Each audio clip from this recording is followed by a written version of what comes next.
Madhuvrata Prabhu, can you do the Prem Dwani, please?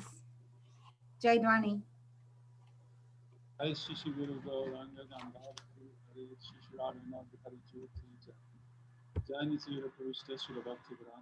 We can't hear you, Prabhu. You can't hear me? Not very well.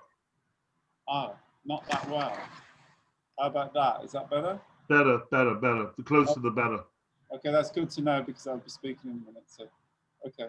So, Jai Nitilila Pravishta Srila Bhaktivedanta Narayan Goswami Maharaj Ki Jai. Jai Nitilila Pravishta Srila Bhakti Vigyan Bharti Goswami Maharaj Ki Jai. Nitilila Pravishta Srila Bhaktivedanta Vaman Goswami Maharaj Ki Jai. Nitilila Pravishta Srila Bhaktivedanta Swami Maharaj Prabhupada Ki Jai. Nitilila Pravishta Srila Bhakti Pragyan Keshav Goswami Maharaj Ki Jai. Nitilila Pravishta Srila Bhakti Siddhanta Saraswati Thakur Srila Prabhupada Ki Jai. Srila Gaurikishore Das Babaji Maharaj Ki Jai. Saptam Goswami Srila Bhakti Vinod Thakur Ki Jai. Vaishnava Sabhavama Shri Jagannath Das Babaji Maharaj Ki Jai. Shri Gaudiya Rupanuga Guru Varga Ki Jai. Shri Panchatattva Ki Jai. Shri Harinam Sankirtan Ki Jai. Shri UK BhaktiZoom Sangha Ki Jai. Go Premanande Hari Hari. Ananta Koti Vaishnava Brinda Ki Jai. Jai. Okay.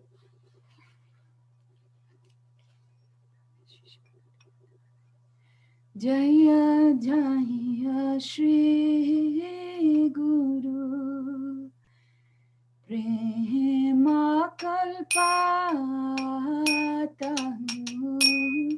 Jaya Jaya Shri Guru Prema Kalpataru.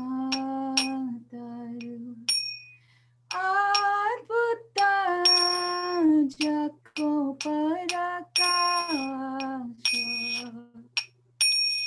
Adbhuta Jako Parakasha. Hiyaya Yeyana Imiragya. Hiyaya Yeyana Imiragya.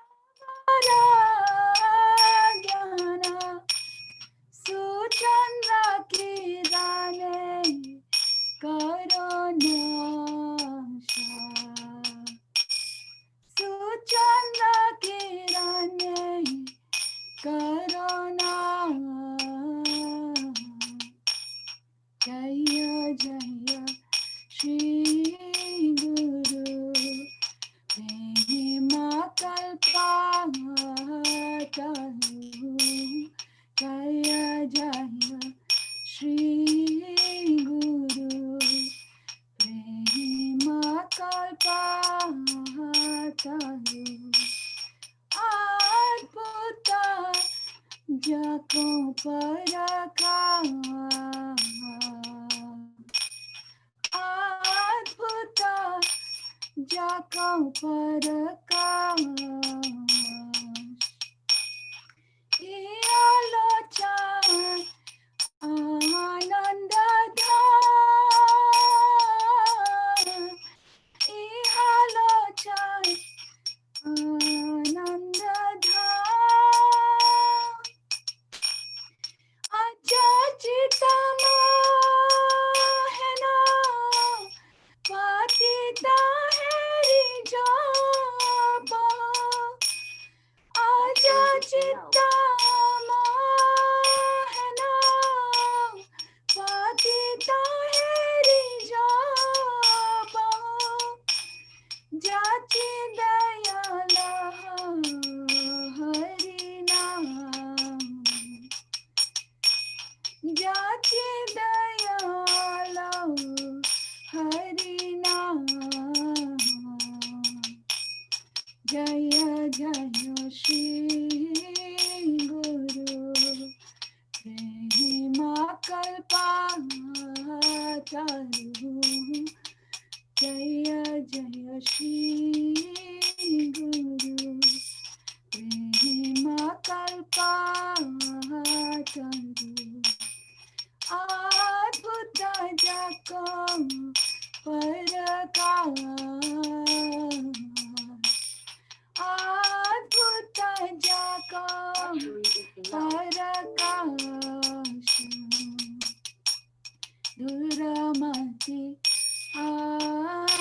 Srimati Satataya Sate Mati Duramati Ahagati Satataya Sate Mati Nahi Sukriti Lavalesha Nahi Sukriti Lavalesha Shri Vrindavana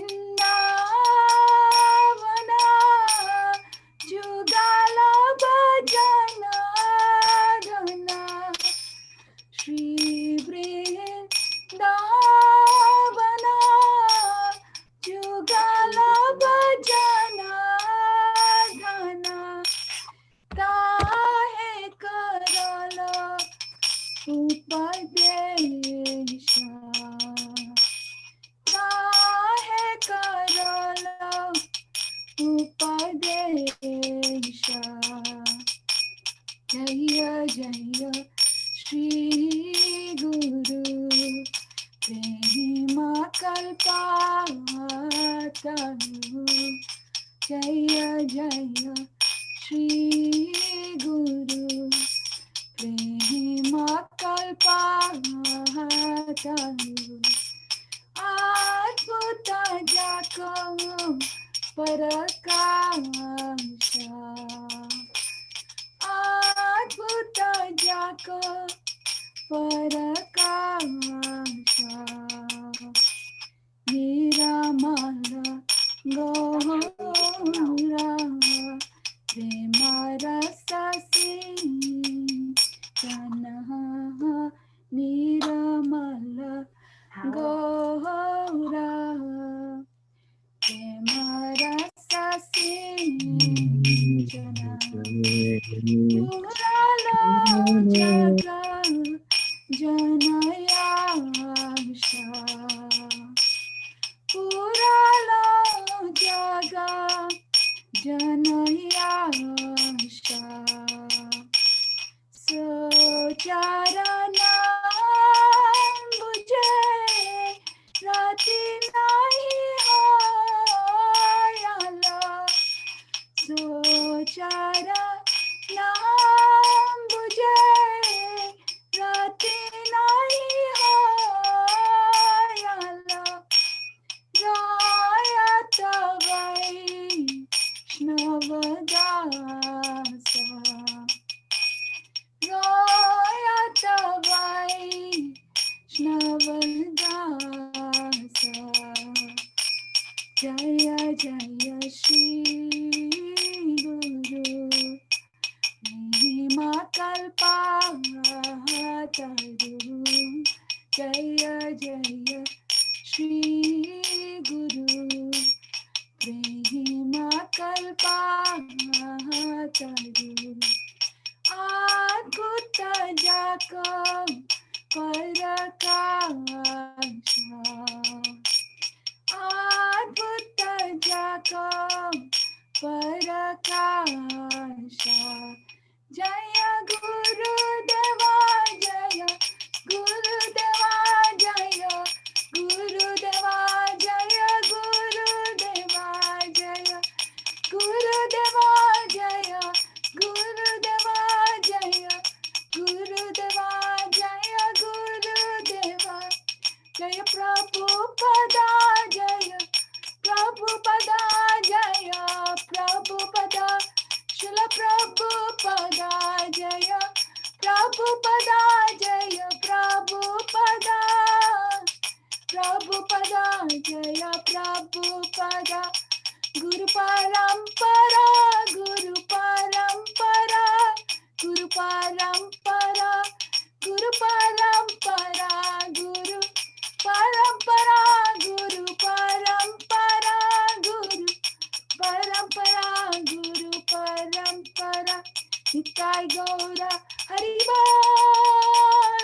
Nitai Gaura Premanandi Hari Hari Bo.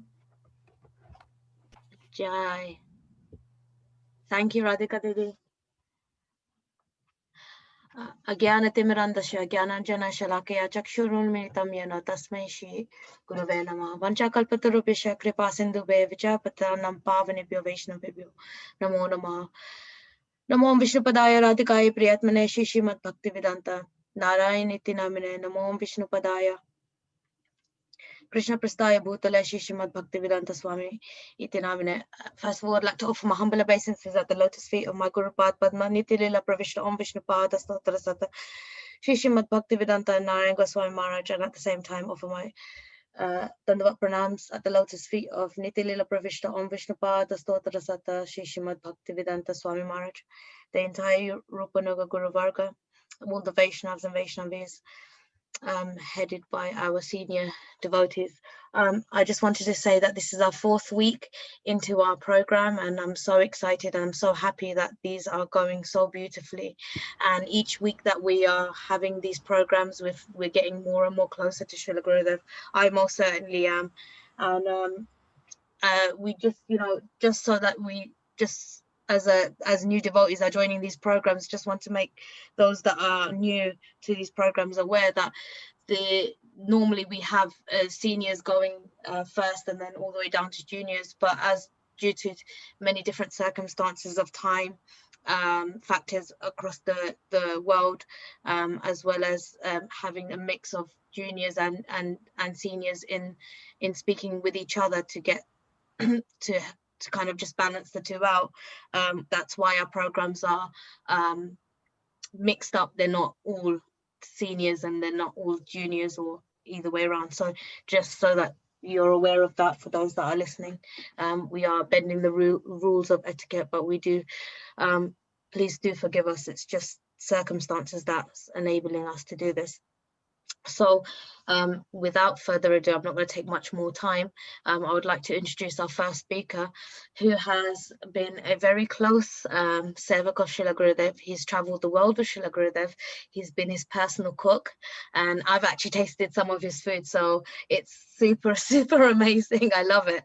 His pakoras are like paka, and his kirtans are paka, and his siddhanta is paka, and he's a wonderful god brother of ours, and every time he speaks or he shows, and actually there's another thing, some of the videos and some of the photos that you've seen of Srila Gurudev are not just of Subal Saka Prabhu, who used to take these pictures, but actually Madhuvrata Prabhu has played a key part in getting these pictures of our Srila Gurudev. So some of the famous pictures that you see are also from Sriman Madhuvrata Prabhu as well. So I'm very, very grateful for that. And without further ado, or without taking much of your time, I would like to introduce our first speaker, which is our Sriman Madhuvrata Prabhu. Hare Krishna. So thanks for that build up. Now I have to kind of live up to that. Big expectation.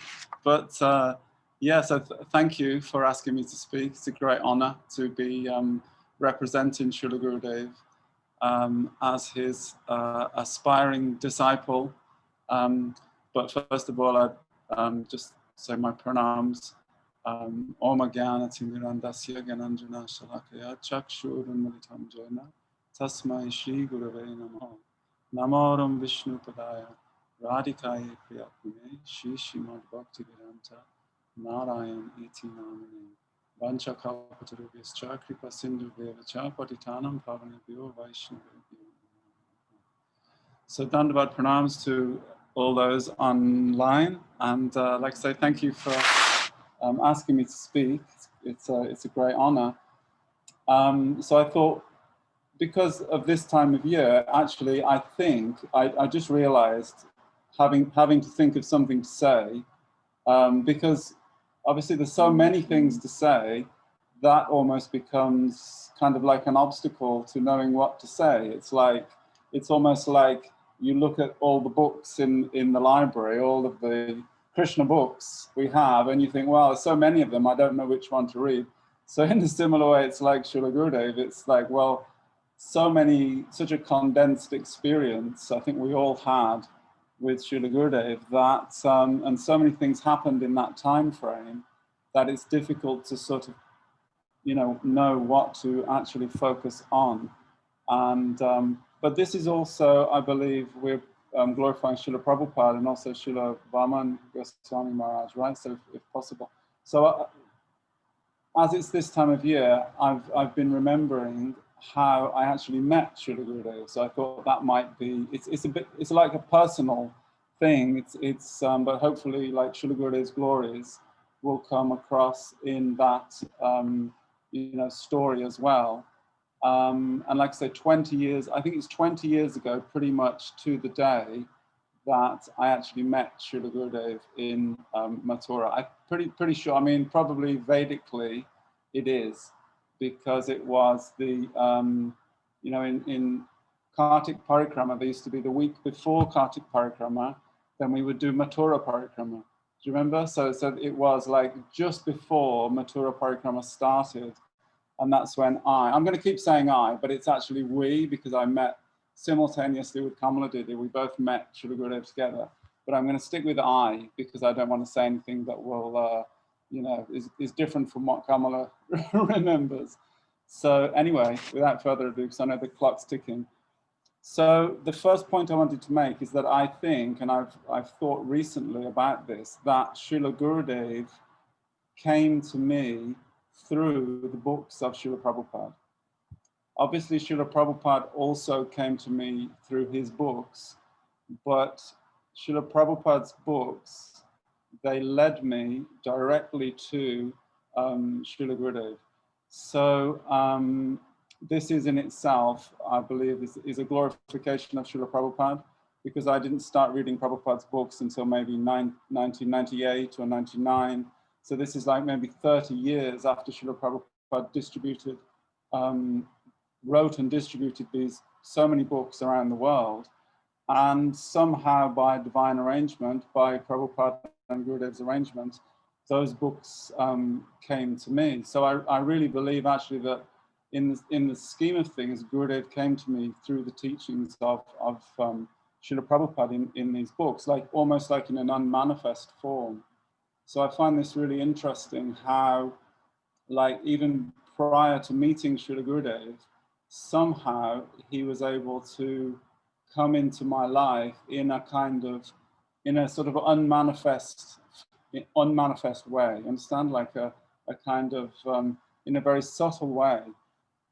And in this way, like Gurudev said many times, that we don't find Guru ourselves, Guru finds us. So we are here within this samsara, Brahmite kon Bhagavana Jeev, Guru Krishna Prasade Pai, Bhakti Lata Bij, that we are wandering within this samsara, many planetary systems, and by great fortune, by Krishna and Guru's mercy, then we receive this Bhakti Lata Bij, this seed of bhakti. So in this way, then Guru, he comes into this, like directly to you and attracts you to him. So I'm just going to tell a little bit about the very mystical and magical way that Srila Gurudev kind of came into my life through Srila Prabhupada's books. So there was a place where I used to live before I met Gurudev in England, very small village. And there was a charity shop there. Some of you may have heard this story before, so bear with me. And every time I went into this charity shop, there'd be like one book of Srila Prabhupada's. So I was buying those kind of books in those days, all kinds of different New Age books about Buddhism, this, and I was reading a lot.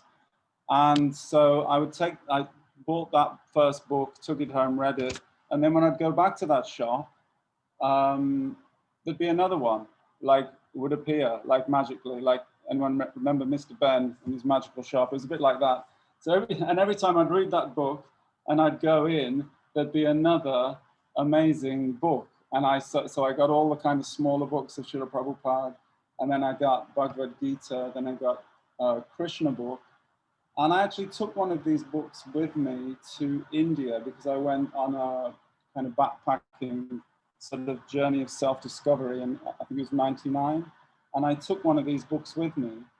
And I remember sitting in this huge temple in South India, in Madurai, kind of lost, and I was looking at everything that was going on in this temple. It's completely, so many demigods, like millions of demigods, and so much puja going on, like huge Shiva's bull being bathed, and so people throwing bits of rice at this deity, and it was complete.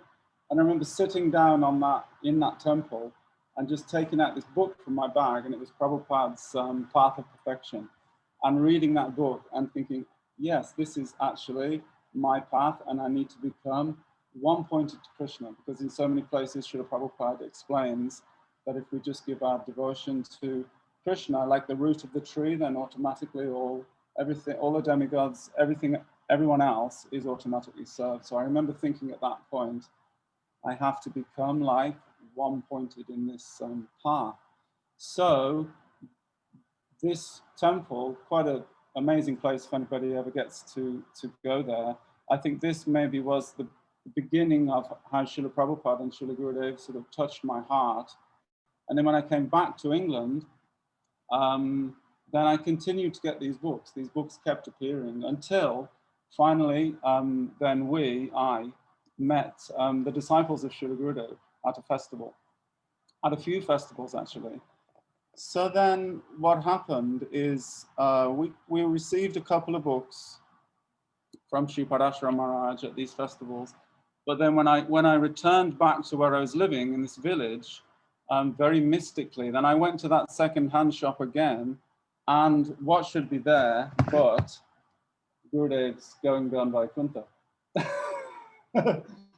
So I know Shamarani Didi loves this story because it's kind of, but it was very mystical, and I still don't know to this day how it got there, or maybe somebody actually planted it there, or I don't know, but it was just seemed to be Srila Gurudev's arrangement, because at that point we were thinking, well, we'd had an invite to go to basically to India to meet Srila Gurudev, and I was in two minds. I was like, well, I could stay here, work on my business, work on my material life, get a bigger house, this and that. And but then as soon as this book appeared, then I felt like this is Srila Prabhupada and this is Srila Gurudev directly sending me a message that yes, you should go and meet this personality. So at that point, and I remember the verse actually that I read that made me think that this was the right thing to do at that time. And it's a famous verse, and it's a very high verse. This one, Ha Devi Kaku Baragad Gadayadya Vacha. O Devi Gandharvike, in utter desperation, I throw myself on the ground like a stick, and with a choked voice, humbly implore you to be merciful to this fool and count me as one of your own. So I took that as, this is a very high prayer by, is it Srila Rupa Goswami? I think Srila Rupa Goswami. To be like yes, Rupa Goswami. To me, that I should go and meet this personality, Srila Gurudev. So this was the mystical way I think that Srila Gurudev came to me through Srila Prabhupada's books. And also while I was reading Prabhupada's books, I was thinking, I was reading everywhere, you need a guru, you need a guru. So I was thinking, well, I'm reading your books, you must be my guru. And I was having all kinds of, cosmic realizations from reading Srila Prabhupada's books at that time. But then it was almost like Prabhupada transferred that me over into the guidance of Srila Gurudev. And I know there must have been all sorts of other factors involved, maybe some Sukruti from past lives or whatever, but it all led us to Gurudev's lotus feet.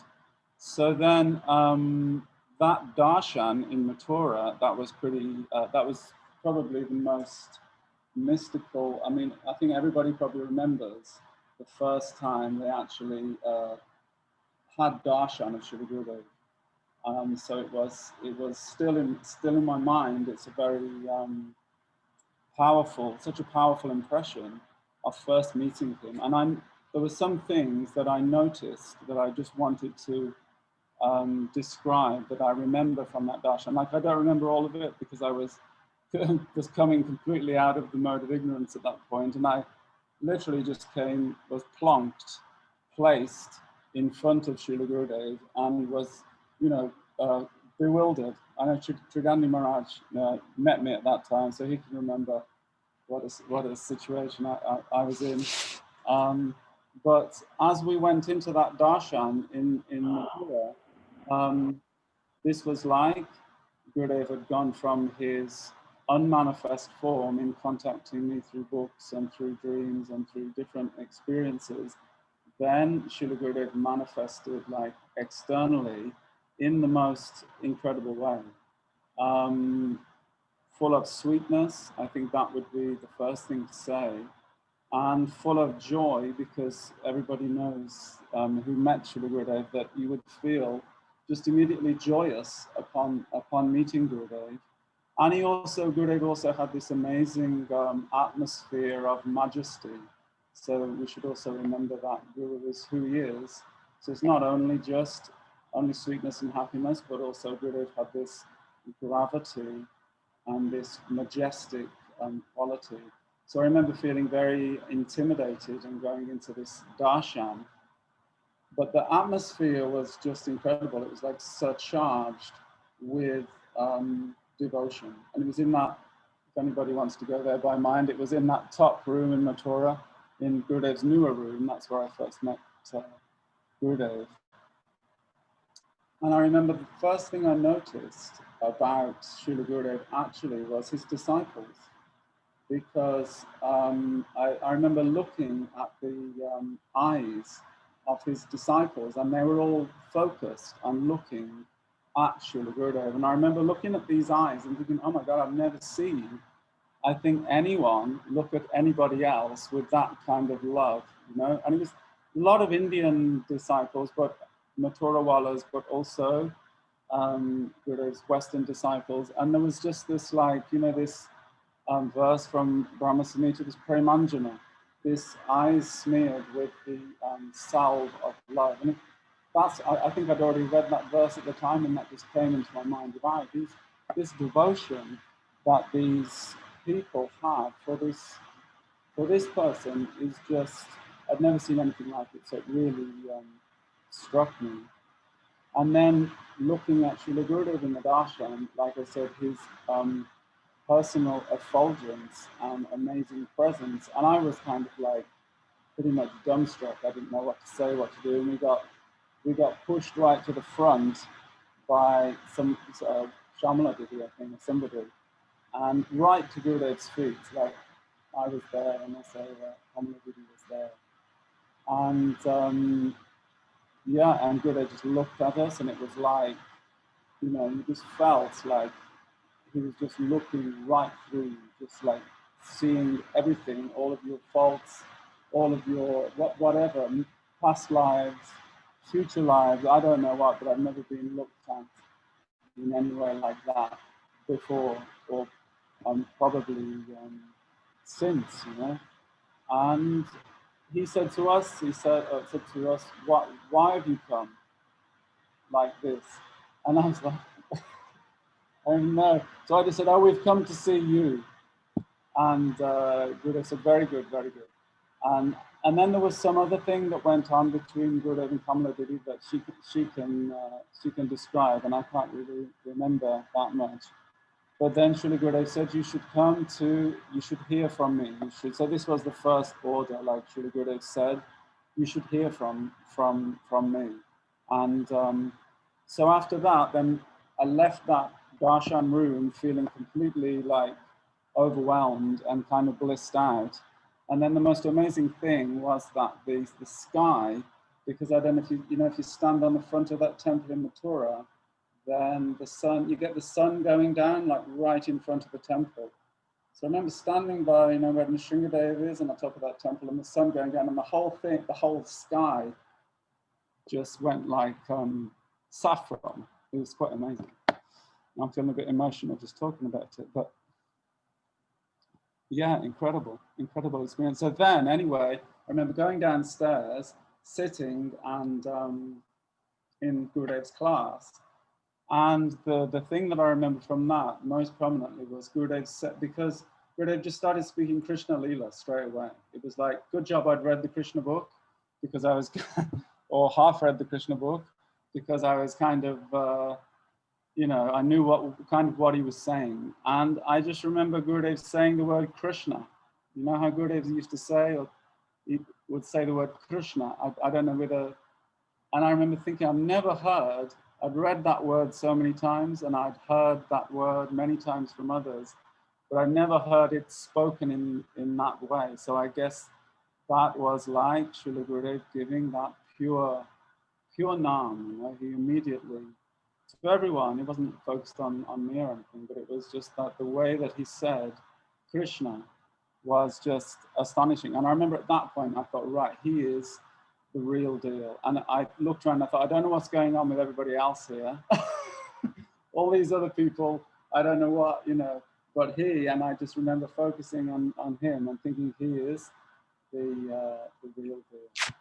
So the other thing from that time was somebody then after that darshan, I think it was Premalata Didi from Australia, she said, now you have been seen by a member of the spiritual world, maybe for the first time. So that also kind of blew my mind, and I thought, yes, that is, since then, I think, I didn't know what to think of it at the time, but then now I think, yes, that was probably a correct statement that I had, and this is the true meaning of darshan, right? Not that you go to see Guru, or you go to see Thakurji, is that they actually see you. So it was like through, so Gurudev, as an eternal associate of Sri Krishna, he saw me for the first time. And then from that point on, then Gurudev immediately cemented that relationship between us.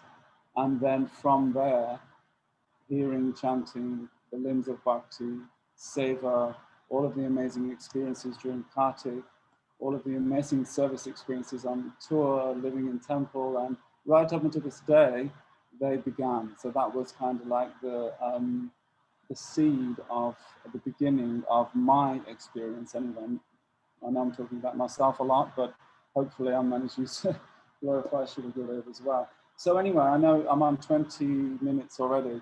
So I think the point is that I want to make from this is that if Guru can enter our life before we've even met him, before we've even heard of him or know him in this mystical way that he did with me, then what to speak of after we have a relationship with Srila Gurudev and we have done so much, had so much experiences with him and done so much service, then it seems now that he is unmanifest. But we have that relationship. So I think my point is that as disciples, that we should be looking for his presence all of the time, every day, within everything we do. So even if we're at work and we're having to do something seemingly mundane, or just going to buy boga or walking or whatever it is, we should be constantly conscious of how is Gurudev with me in this moment. And it may even be a joke. Sometimes it may sound wrong, but sometimes I have a joke in my head with Gurudev, and he's kind of laughing at me. And so so I think we shouldn't think that Gurudev is not there with us, or that we even have to be in a temple to experience Guru, or that we have to have like a big murti or anything. Actually, Guru is in the heart. These temples and murtis and everything, they are for really like new people. But those who already have a relationship with Sri Guru, then we should be looking for Guru in our everyday life, in our consciousness and our mind, and mostly in our heart, of where is Guru and how is he guiding me today. So I wanted also to tell a really nice story about Srila Vaman Maharaj, but I think I've run out of time. And I just want to say, like, thank you to everybody for listening to my story. And I think we're going to get some really nice Guru Tattva from Tridandi Maharaj, I've heard. So one personal story to begin with is okay, I think. So thank you very much. Hare Krishna.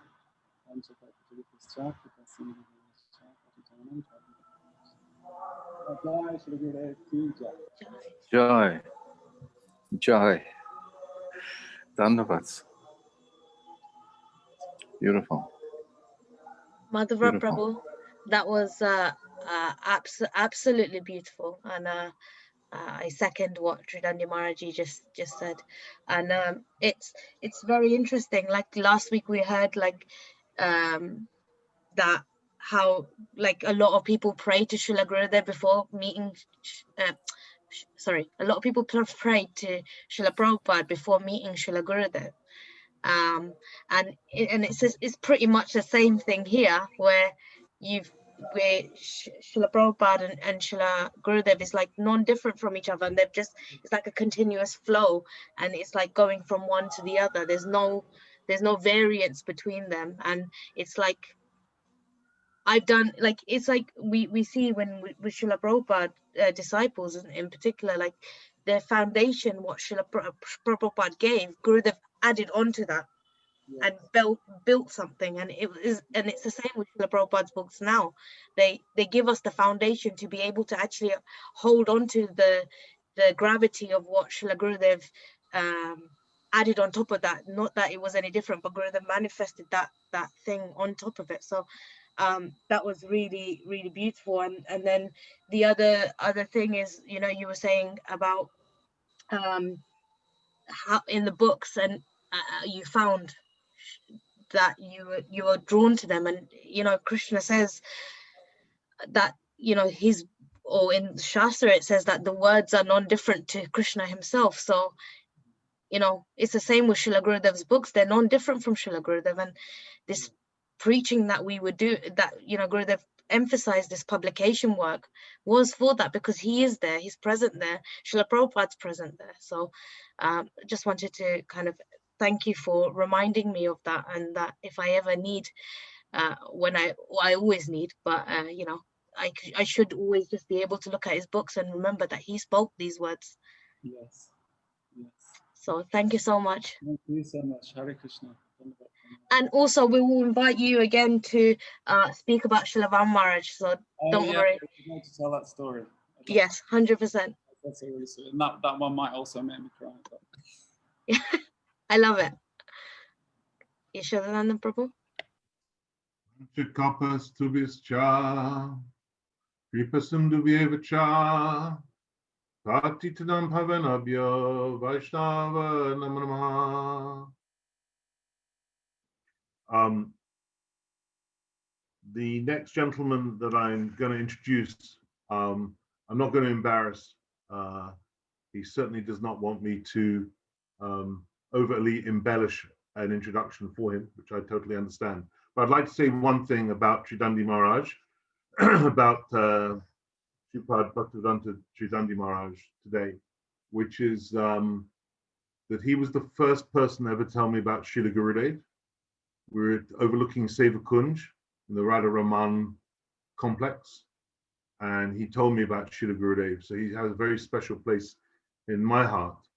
And as a sannyasi, which is an incredibly difficult role to even attempt to perform, only by the mercy of parampara can anyone be sannyas. He seems to have this ability to be a sannyasi, walk his talk, and at the same time be incredibly approachable and actually give us all hope that we can be like that. Like, he's someone that I never feel like, oh, I could never be like that. He never puts himself above us. He's always amongst us and at the same time leading us.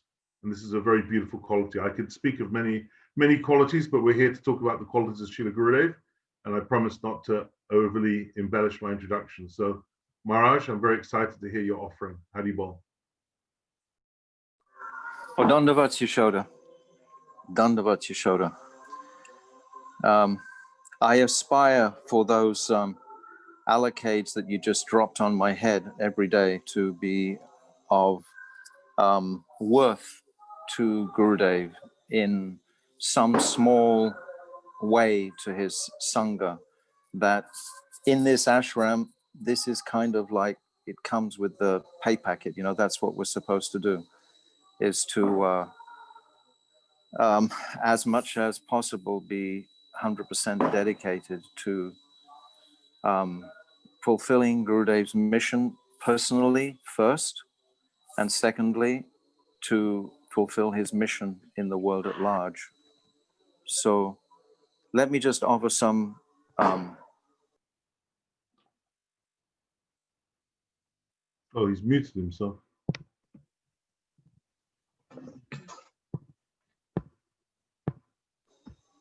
Okay, I've unmuted. That was lucky. I was going to offer some mantras and then I got muted. Okay, so I've offered my mantras while I was muted. No, I'll try again. I'll try again with something. So, Om Ginatimirandasya Gyananjala Shalakaya Chakshu Unmalitam Jena Tasmai Shri Gurave Namaha. Gurave Gaura Chandraya Radhika Tarare Krishnaya Krishna Bhaktaya Tarabhaktaya Namo Namaha.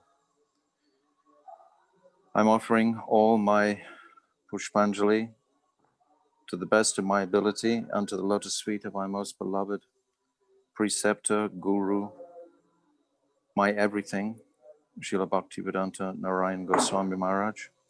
And the same again, millions and millions of times, with all my heartfelt affection to our most beloved Srila Bhaktivedanta Swami Prabhupada and all our illustrious Rupanuga Guru Vargya and all the Vaisnavas on this thread today.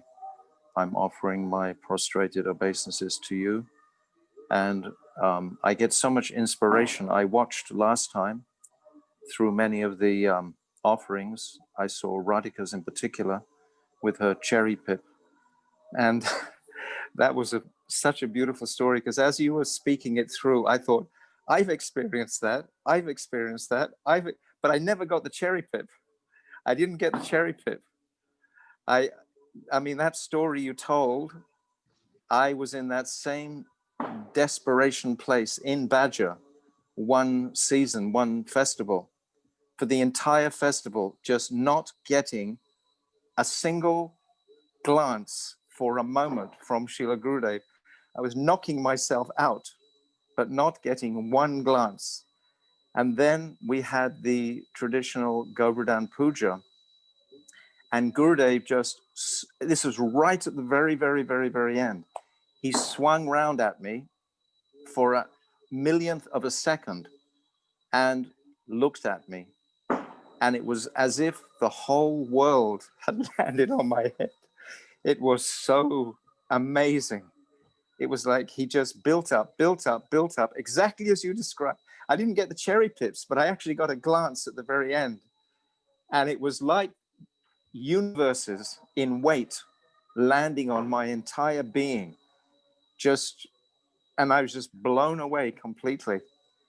And as soon as I got that, I was ready to leave. I was ready to go. I had kind of like, I felt I'd achieved something anyway, most extraordinary. But I'm just empathizing with the way you told that pastime, because I felt that I was right there. And every breath you were telling that pastime, I was thinking, yes, yes, yes, I know what she's talking about. He just stretches us to the very max. And this operation that who else could do that? I wasn't even feeling like I'm listening to Madhuvrata speak now, and his affection and amount of service that this person, Madhuvrata, has rendered to Srila Gurudev while he was with Gurudev, and even afterwards in the compilation of his photo album, etc., is extraordinary. And just to appreciate that mood of devotion, which is so rare. I've just come off we've had 4 hours of Bhagavatam classes today, different chapters in the Bhagavatam. We've been doing Prithu Maharaj. And even Prithu Maharaj's devotion is not, is there, of course. But for the devotees, I mean, Indra, he's lacking this. The Devas are lacking this current of devotion, which comes through in certain chapters of the Bhagavatam. We regard the Devas tremendously, but they don't have this current of devotion. So we are all incredibly blessed that even if we just hear about it, what to speak, some of you actually have it. And I think Madhuvrata really exemplified that just now while I was listening to him. And also, of course, Radhika, when I listened last week to her offering, it was just, and Yashodhari just now, just to sense the devotee's devotion is something extraordinary, and we're really privileged to share or to be recipients of seeing their devotion, because then perhaps one day we also can develop a little bit or something of devotion. So I didn't want to think about what I had to say today. You're all so extraordinary people there in England, and we have Mahabuddhi here from America and so many other people, but I wanted to throw the ball into Yashoda Prabhu's court so that I could be just answering a question perhaps more specifically, which he's mapped out. So Yashoda ji. I have 4 questions for you. Okay. So pick Can a I number take one. any one of them? Yeah, no, Okay. pick a number 1 to 4. Okay. Thank you. Which one? No, you throw them all at me and then I'll choose. Okay. Oh, no, okay. Okay, that's okay. So I'll read all 4 questions, then you choose. Okay. So the first question is, what was Srila Gurudev's most important teachings in general, and specifically, what was his most important teaching for you? Number 1.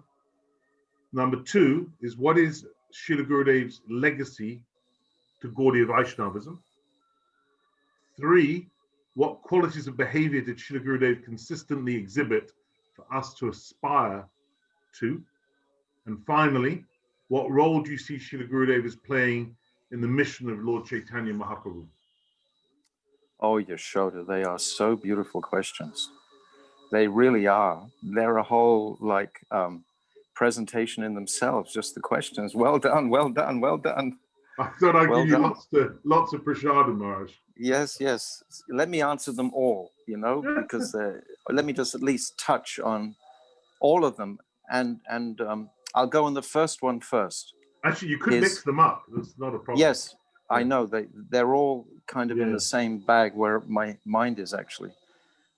So his principal teaching, I have to say, is, of course, his flag is Anapita Chirim Chirat Kurunai Varatino Kulo, Samaravaitam Unnata Ujjavala Rasam Swaha Bhakti Shriyam, Hari Purata Sundaratuti Katambasa Dibita, Sadakra Dare Kandare Svaratuva Sachinandana. This verse is his flag, as well as Anya Bilashita Shunyam, what is Bhakti. So, but the prominence of Braja Bhakti, which makes this verse Anapita Chirim Chirat so important, because it's Mahaprabhu. Gurudev was the walking Chaitanya Charitamrita in every single sense. And this golden avatar that has appeared only 500 years ago, we are the recipients of Mahaprabhu's mercy. And this is the teaching that Gurudev gave us repeatedly. What is Braja Prem? What is the nature of Braja Prem? And I must share with you all that only today I have understood why Mahaprabhu actually came. I've been teaching this subject probably for 20 years, really and truly. And it was only today, listening to one of Gurudev's lectures, that I actually understood what Mahaprabhu had come to taste himself. I was always thinking that he wants to taste these moods of Sri Radhika that he can't taste in the form of Krishna. Krishna experiences Mahabhav, but he cannot experience Madanakya Mahabhav or Mohanakya Mahabhav or Modanakya Mahabhav. He can't experience those Ruda or Adi Ruda, these highest stages. He can't, because he's the object of Radha's bliss.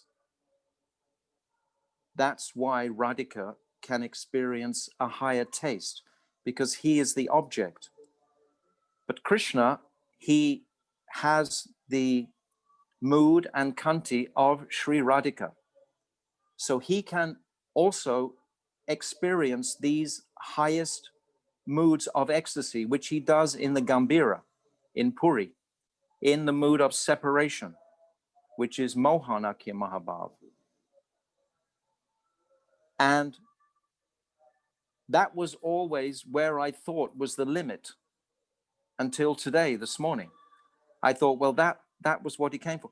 So this to me just exemplifies the living reality that Srila Gurudev is so much alive right now.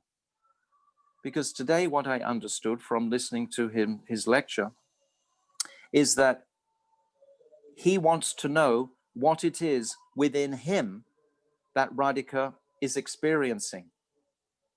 It's not that he wants to taste that bliss, essentially, that Radhika experiences, but why does Radhika experience that bliss? What is it that she sees in him that makes her become mad and want to embrace a tamaltree? Krishna doesn't embrace creepers. Krishna doesn't go mad the way Sri Radhika does. Krishna doesn't experience that prema vaicitya the way that Radhika does. So what is it in him? So Krishna actually, he wants to know what is that seed or what is that essential ingredient within himself that Radhika is experiencing with so much bliss. Do you understand what I'm saying? I always understood that he just wanted to experience her ecstasies. But no, he wants to experience what it is, that mood within himself. What is that magic ingredient within himself that drives Radhika crazy? What is that mood? So it's kind of almost like a selfish thing that Krishna wants. It's not just Radhika's praying, because I was always feeling he was manifesting this form of Mahaprabhu in reciprocation for Radhika's devotion. Because Radhika exemplifies the highest devotion in existence. What to speak of all the other gopis who are just her extensions of devotion. But actually, he wants to experience what is that principal ingredient in himself that Radhika is tasting that makes her mad, makes her crazy. So it's actually his own swarup, his own self, that is what he is seeking to understand. It's very complex.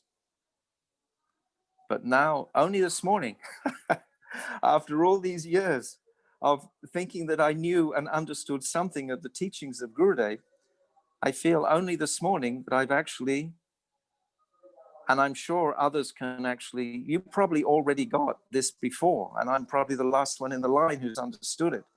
But really and truly, this is what Krishna wants to taste, that shining ingredient within himself that drives Radharani crazy.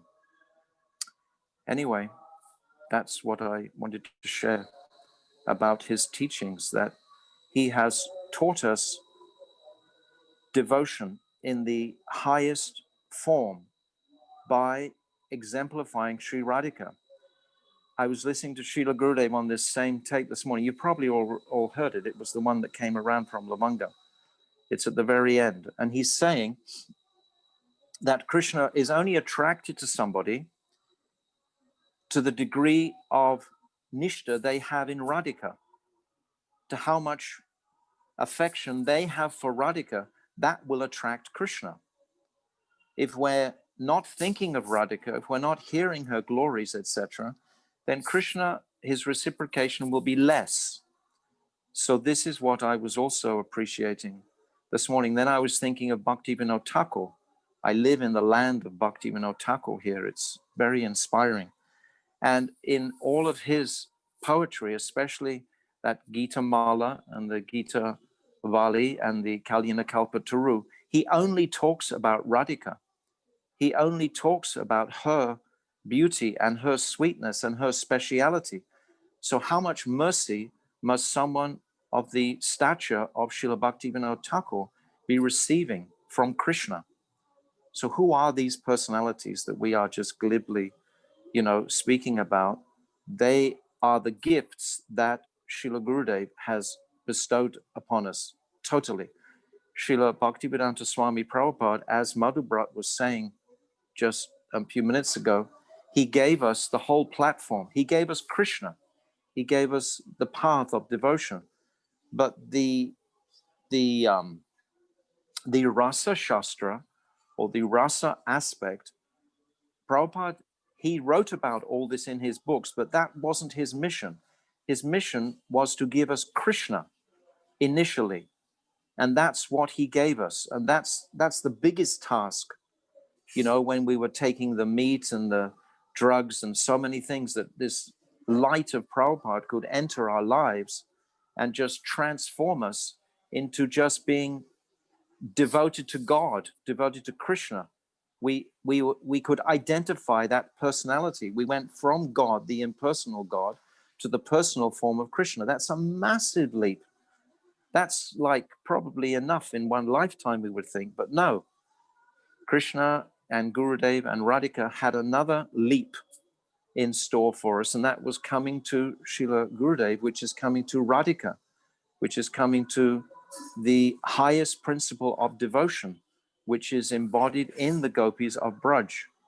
So when we aspire for this gopi prem, this is our heart and soul. And the sweetness and speciality of that devotion is what Srila Gurudev would speak about regularly, particularly when he took us on Braj Mandal Prikrama. Gurudev was the principal Brijabasi. This is his identity. When we were with him, and all of you will attest to this, walking around in Braj, I mean, he was exactly all the local Brijabasis. I mean, a Brijbasi ultimately is a pure devotee, but the local people living in Vrindavan and all the Radhakund, Govardhan, etc., would recognize Gurudev immediately as being a lover of Sri Radhika, a lover of Braj. So he gave this to us in our journeys throughout the parikramas in particular. So one of your questions was about posterity. Srila Gurudev, he just knocked down every single social barrier, even amongst the Gaudiyas, to present this very significant, heartfelt reality of the gift of Mahaprabhu. Without this understanding, how could we progress? How could future generations progress without witnessing the living reality of a sadhak who's dedicated to Braja Prem, exclusively Braja Prem? Because unless it reaches the exclusion of all other considerations of sadhya, of goal, then we are not going to actually approach that place. And we can, because we have the visa. Gurudev is not only like giving us a passport, but he's stamping it. And it's just amongst our Sangha. It really, really is. Because I'm speaking very often to the ISKCON devotees. They come here because I'm just living next door to Mayapur. The younger devotees, the older devotees, they can't even kind of get in they're not interested, quite frankly. But the younger ones, and when I discuss with them, I can see clearly they've never seen a Mahabhagavat before.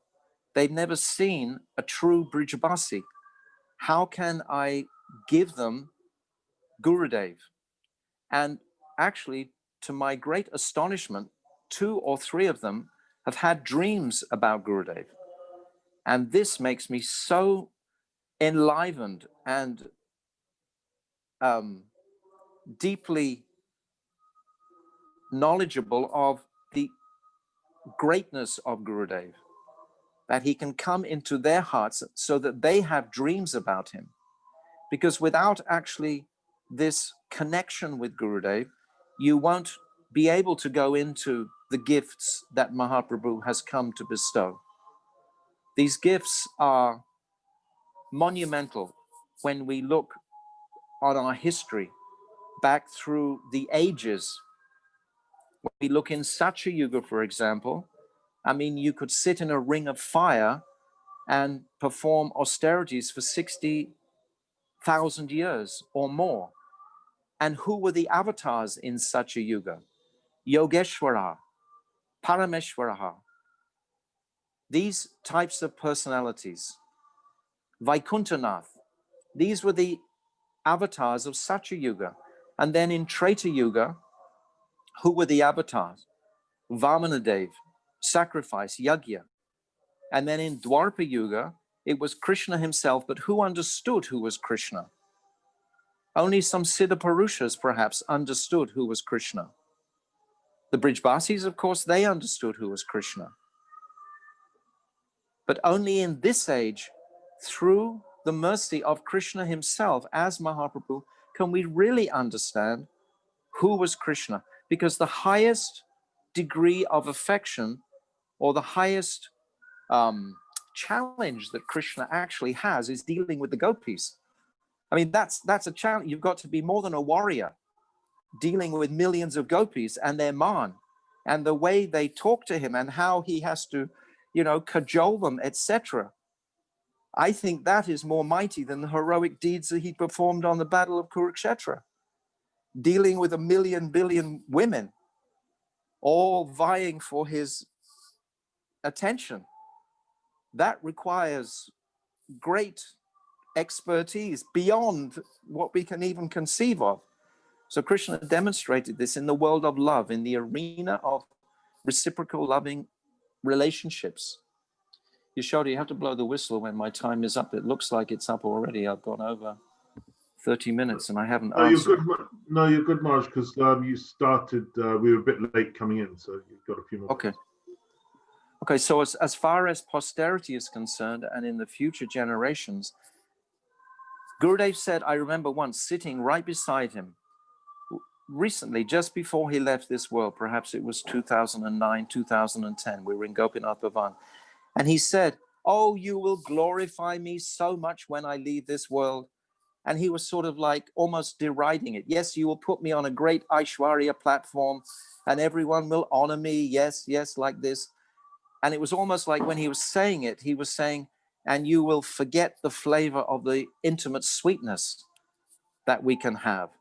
Don't throw me into that Aishwarya realm where I'm just glorified and honored out of existence of my personality, my sweetness. Don't forget who I actually am. All of the sweet exchanges that we all have experienced, all of us can attest to this sitting on this thread, no doubt. Even if you never were with Gurudev directly, you've experienced his sweetness. That's what he doesn't want us to forget. He doesn't want to throw us into a world of glory and Aishwarya and how great and how great and how great and how great and how great, but how sweet and how sweet and how sweet and personal. Gurudev would come into our hearts repeatedly, like the operation I was sharing with Radhika, like Radhika shared with us last week. That's entering the heart. When a personality can have that much influence on the consciousness where you can think of nothing else day and night except him. It's like something from another world.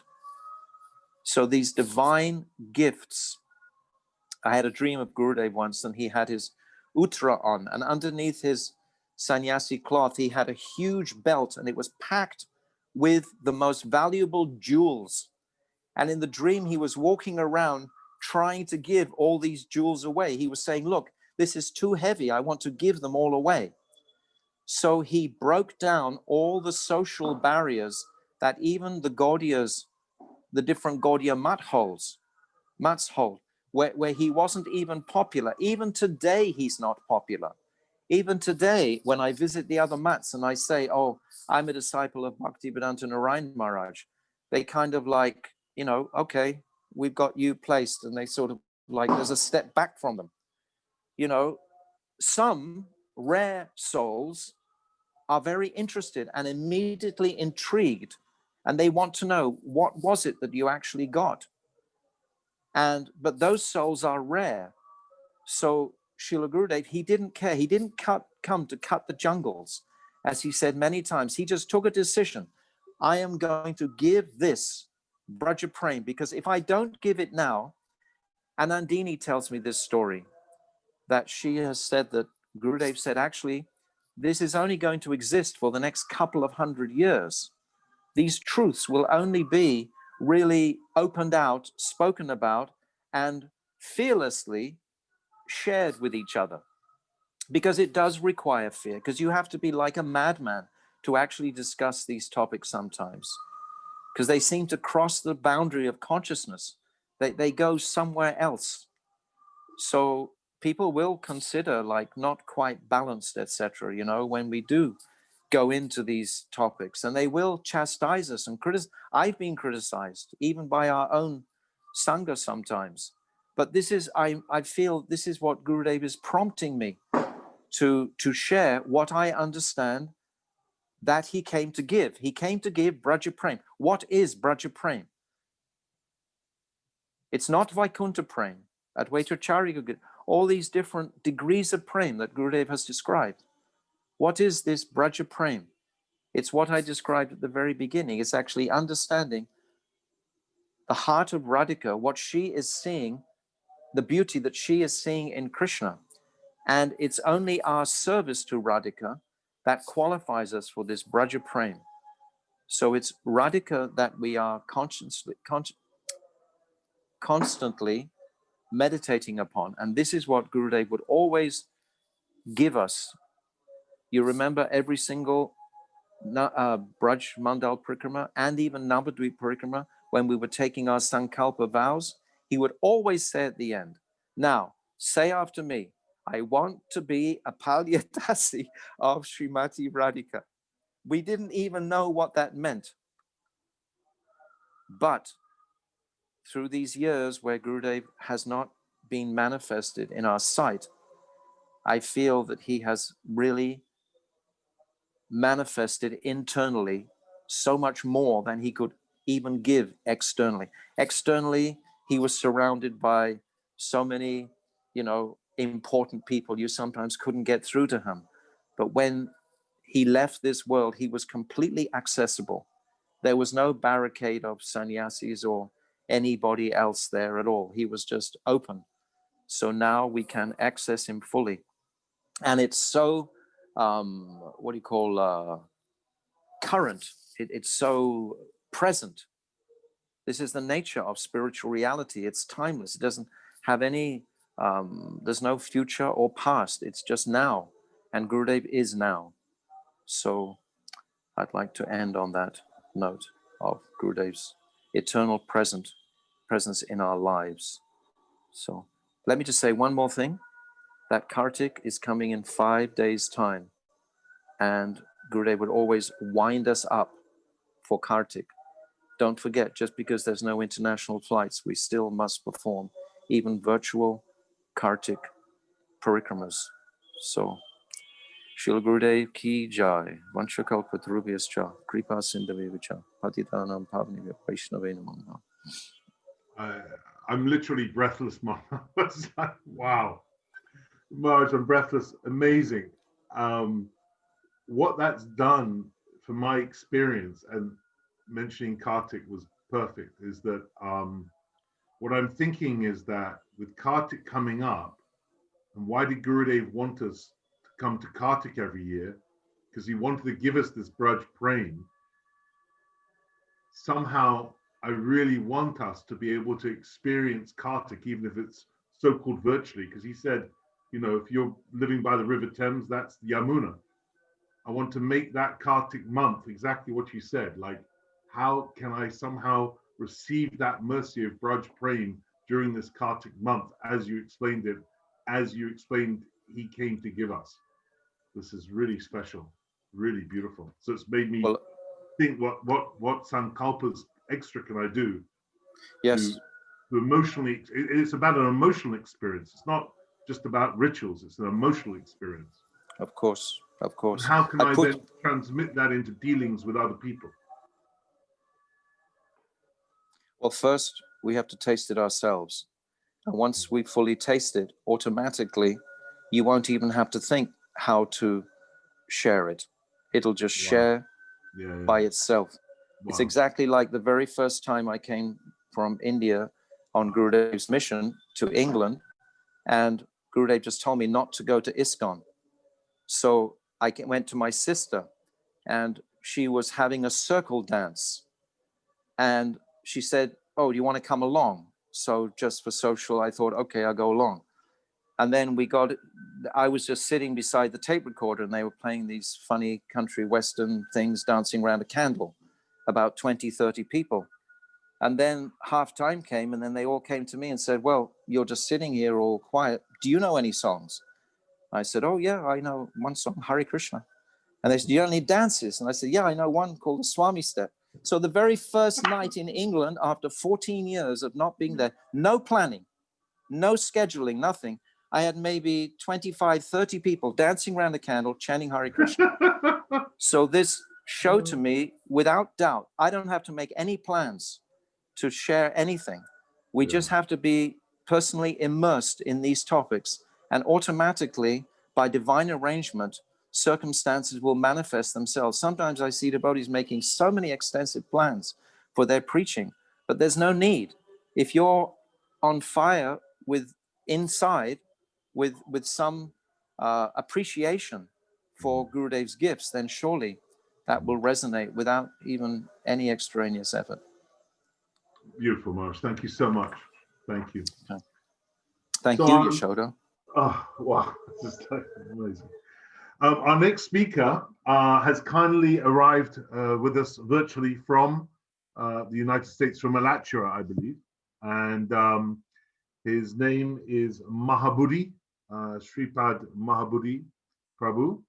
And I just wanted to introduce him by explaining a few wonderful things that he's done in service.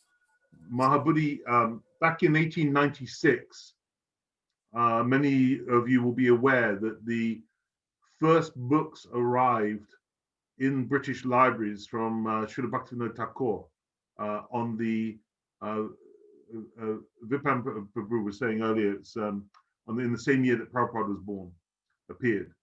And joining a dotted line to that, this gentleman headed up the Bhaktivedanta Library Party, putting Prabhupada's books in all the libraries in the United States. That was one of his many services. He has a degree in public services and hospital administration, so very adept in worldly matters. He has a PhD. Srila Prabhupada also instructed for us to create a university along Vedic lines, and he's founded the Florida Vedic College. And he was also one of the early founders of the New Vrindavan community. And he came to Srila Gurudev pretty early on and was one of those Prabhupada disciples that Srila Gurudev had a very unique relationship with. So I'm very excited to present to you all Sripad Mahabuddhi Prabhu from Alachua. Haribol. Actually, I'm going to correct it. I'm in the hills of West Virginia. Been hiding out for several years, but I'm very pleased to accept the opportunity to glorify my Gurudevs, Srila Prabhupada and Srila Gurudev, under this wonderful arrangement that you have done to bring this Zoom conferences to so many people. Normally, I was telling previously that I was hiding out, and I would just want to say one thing before that. I'm so appreciative of Tridandi Maharaj's glorification, and after hearing him again, I'm really missing his association, because in many ways also the reason I was hiding out, because we have been reading all of Srila Prabhupada's Ras Leela books, all of his, we've spent the last 3 years in going through Jaiva Dharma and going through Rasa Panchadaya and Madhura Kandamini, and then Vilapa Kusmanjali, and we're now on Sri Prema Bhakti Chandrika and with Bhajan Rihasa, all of these different works. And it's sort of like when you preach on these things, everyone, as he said, looks at you like, oh, so you'll have a very small crowd unless they have taste. But first, let me offer my most humble and respectful obeisances unto the lotus feet of my spiritual master, His Divine Grace A.C. Bhaktivedanta Swami Srila Prabhupada, and same Dandavat Pranams heartfelt unto my Shiksha Guru, Srila Bhaktivedanta Narayan Goswami Maharaj. I offer my respectful obeisances unto Rupanuga Gaudiya Varga, headed by Sri Rupa Manjari, Sri Rupa Goswami, and Rati Manjari, Sri Raghunath Das Goswami, and to all of the Gaudiya Vaishnava Acharyas that have given their life and blood to elaborate in these literatures so that we, many, even thousands and hundreds of years later, may have the opportunity of entering into this wonderful world of Bhaja Bhakti. So in appreciation of what Tridandi Maharaj said and what Madhuvrata said, I'll say a few things. It is very hard to squeeze 45 years into like 20 minutes. But I first met Srila Prabhupada in a very unusual thing and also mystical, like Madhuvrata. I had made a vow when I was 13 to try to understand what is the absolute truth. And I stopped reading any fiction, and I read all the Old Testament, New Testament, Qurans, all the different literatures, including the Taoism, Buddhism, all the way through Hinduism. And then I had and after 6 years of that, then I took my first religion class in college and corrected the teacher so much that as a freshman at 17 years old, I was teaching the religion class. But I didn't know anything about God. Even though I heard so many things, I didn't know anything. So I had read so many books, and I had met devotees once. I was a football player, and they came on campus, and some Christians were heckling, and I wanted to hear what they said. So I went up to the Christian heckler, and I gave him 3 seconds. I said, "I'm going to count to 3. If you don't leave, I'm going to pound you in the dirt." So he took that seriously, and then one of the devotees came, and they gave me a Bhagavad, a Back to Godhead, and I gave a donation like $1.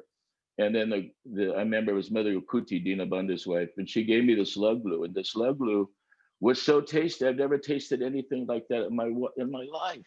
So I figured it must be $1. So I went and gave $10 and got 10 lug glues, and immediately ate all 10. So some of you may, I don't know if it was the book came first or Prasadam came first, or even the pursuit of absolute truth, but somehow Prabhupada, when his mystical weapons started going this way. So after so much confusion and teaching in college, still I didn't know anything, but I felt really know about God. So I was tearing and praying, "Please, God, please, somehow let me know who you are." So I went to the university bookstore where I was, this is similar, I guess, to Madhuvrata was saying. And in the bookstore, I had read almost all the books there, but I was picking up a book, I remember, I think in Christian Gnosticism or something. And on my head, a book fell on my head from the third shelf. And so I go, okay, Bhaja Gita, I couldn't say Bhagavad Gita. So Bhaja Gita or something. I said, I remember hearing this from some of my readings. So I put it back up on the shelf. I said, I'll read it sometime, but not today. And I went to pick up that book again. Again, the book fell on my head. And this book was Srila Prabhupada's first Macmillan translation of Bhagavad Gita in the paperback edition, 1968. So I took that book and I read it. And as I read it, literally, it was confirming one after another, so much so my hairs were standing in, and I was like, yes, that's true. Yes, that's true. Although I didn't know these things, but I was confirmed, yes, all these things are true. I figured I finally found something. I found what I was looking for so many years through Prabhupada's book. But what happened? Because at that time there were so many this Bhagavan this and Yogi this and Maharishi this, so many cheaters were there in the 60s of preying on so many people. So I said, I'm so much indebted to this Bhagavad Gita, but who is this Bhaktivedanta Swami? I had no idea because I had no association. So I made the vow, I'm going to go and challenge if he's a real guru.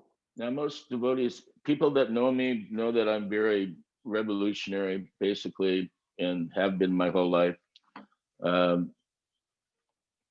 So I decided I was going to challenge God. If God is there, then I was wealthy.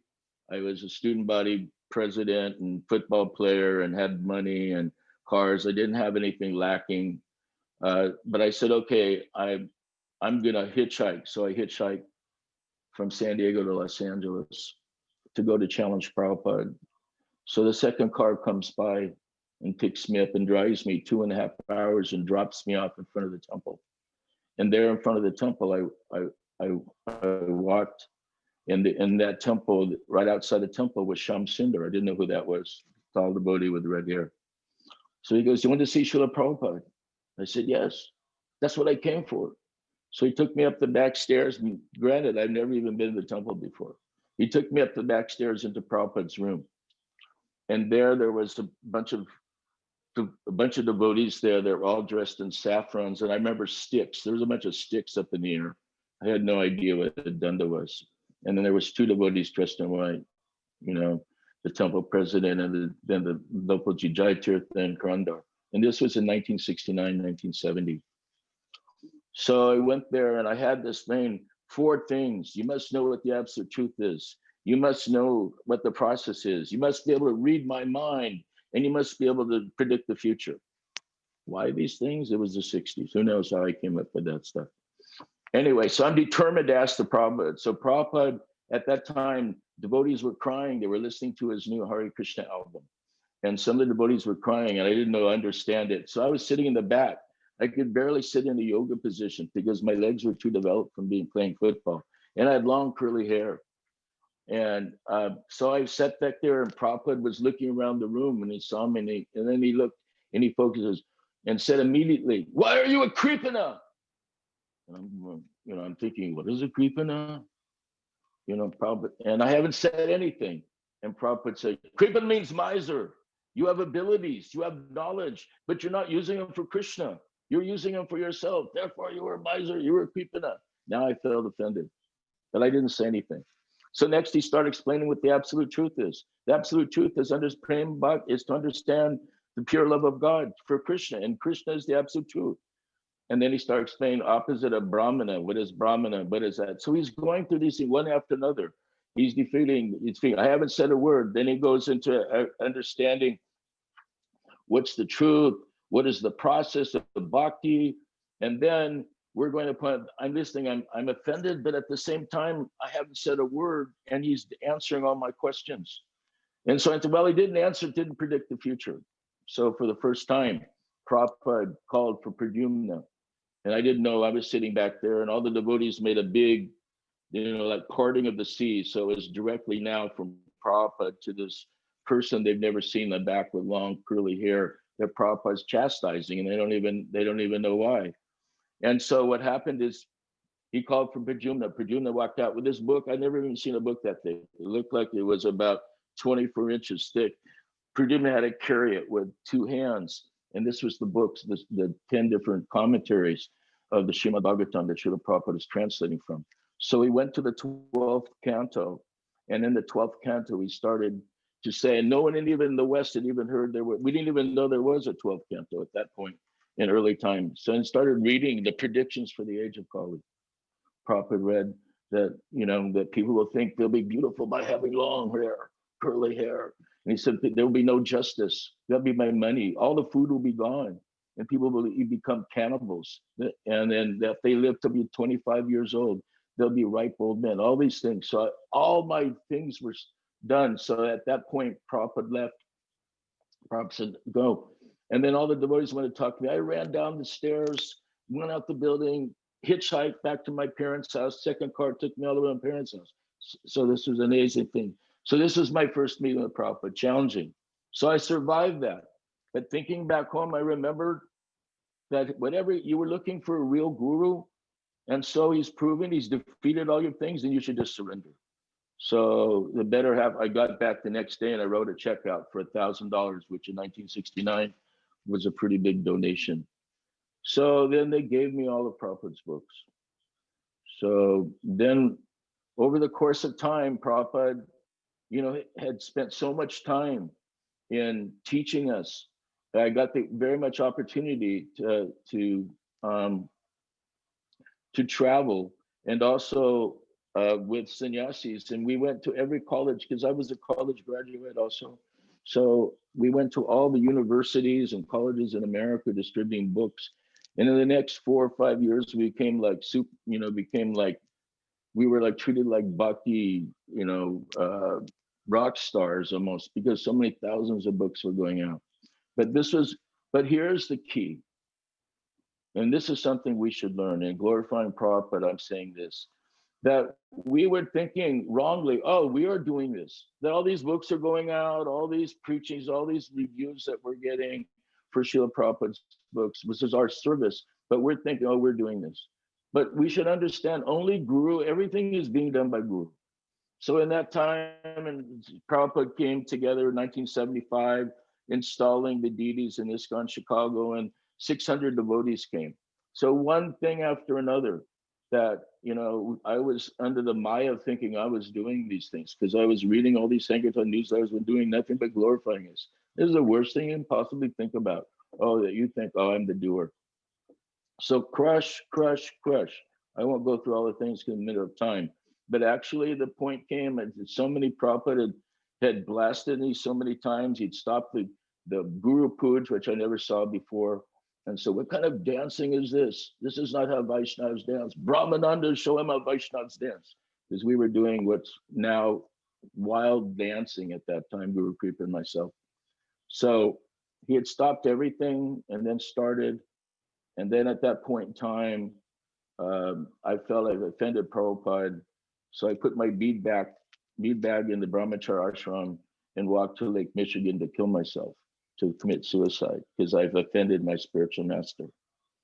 And on the way going there, I was about a block down, and I hear this, Mahabuddhi. And Prabhupada had sent Satsut Maharaj to call me. And I knew who the voice was, but I didn't turn around. But then eventually I said, okay, I don't want to get him in trouble too. So then when I went there, he sent a car to take us to where he was staying. And then I remembered one of the things I didn't do was pay dandabats, full dandabats, when he was having a television conference, because I was setting up a book table. I didn't want to disturb everyone. But he told everyone his disciples pay full dandabats when they come into his room. But I didn't do that at that time. So at this time, I paid full dandabats to Srila Prabhupada and realized I was nothing. Everything is being done by him. We have no abilities, that everything is just being done by Guru. And then when I took that mood and attitude, then I came up, and Prabhupada was smiling at me, like laughing. And he said, I want to introduce my disciple Mahabuddhi, Prabhu, Mahabuddhi Das, and to you, he's doing University's Library. He said all these things. And then it was in a full room of there was the mayor and the state legislator. There's about 6 or 7 big people that he had me talk to. So here's the thing that we should understand. Who is Guru? We are all fortunate that this whole platform that we are now following, everything is being done by Guru. Those of us that are trying for Rupanuga, Varg, and this Braja Bhakti, as Tridandi Maharaj said, then what is the platform? The platform is everything is being granted by Guru. So if we don't have a relationship with Shri Guru, and so there's for those of us that are fortunate, Gurudeva had told me very personally, I'd met him first, Prabhupada introduced to me, and then he was instrumental. We were sent to India, instrumental in getting the crown off Prabhupada, for those of you old enough to remember that, in New Vrindavan. But this time when he called, he came to Florida, he said, and he kept calling, had his disciples calling to meet with him. So when I finally met with him, he first explained, because at that time, there was the poisoning of Prabhupada issue was coming on. Gurudev confirmed it, that Prabhupada was indeed poisoned, but he said your Guru Maharaj could leave whenever he wanted to. He was not under any ordinary position. So this, of course, people don't want to hear this, but it's actually true, and Gurudev confirmed it. He said they tried to poison him in Los Angeles also. So, but those are the real thing that Gurudev came to do is exactly what's already been said. I was fortunate enough to to hear from him for a month. He came to Miami and spent a month, and every day he would preach to us. So in those courses of those discussions, in which there's so many different personal things he told us, I don't think I need to go into them from all of them, but in everything that he said, in every platform he said, it came to the understanding of what this Braj Bhakti and Radhika platform of Radha Dasyam is.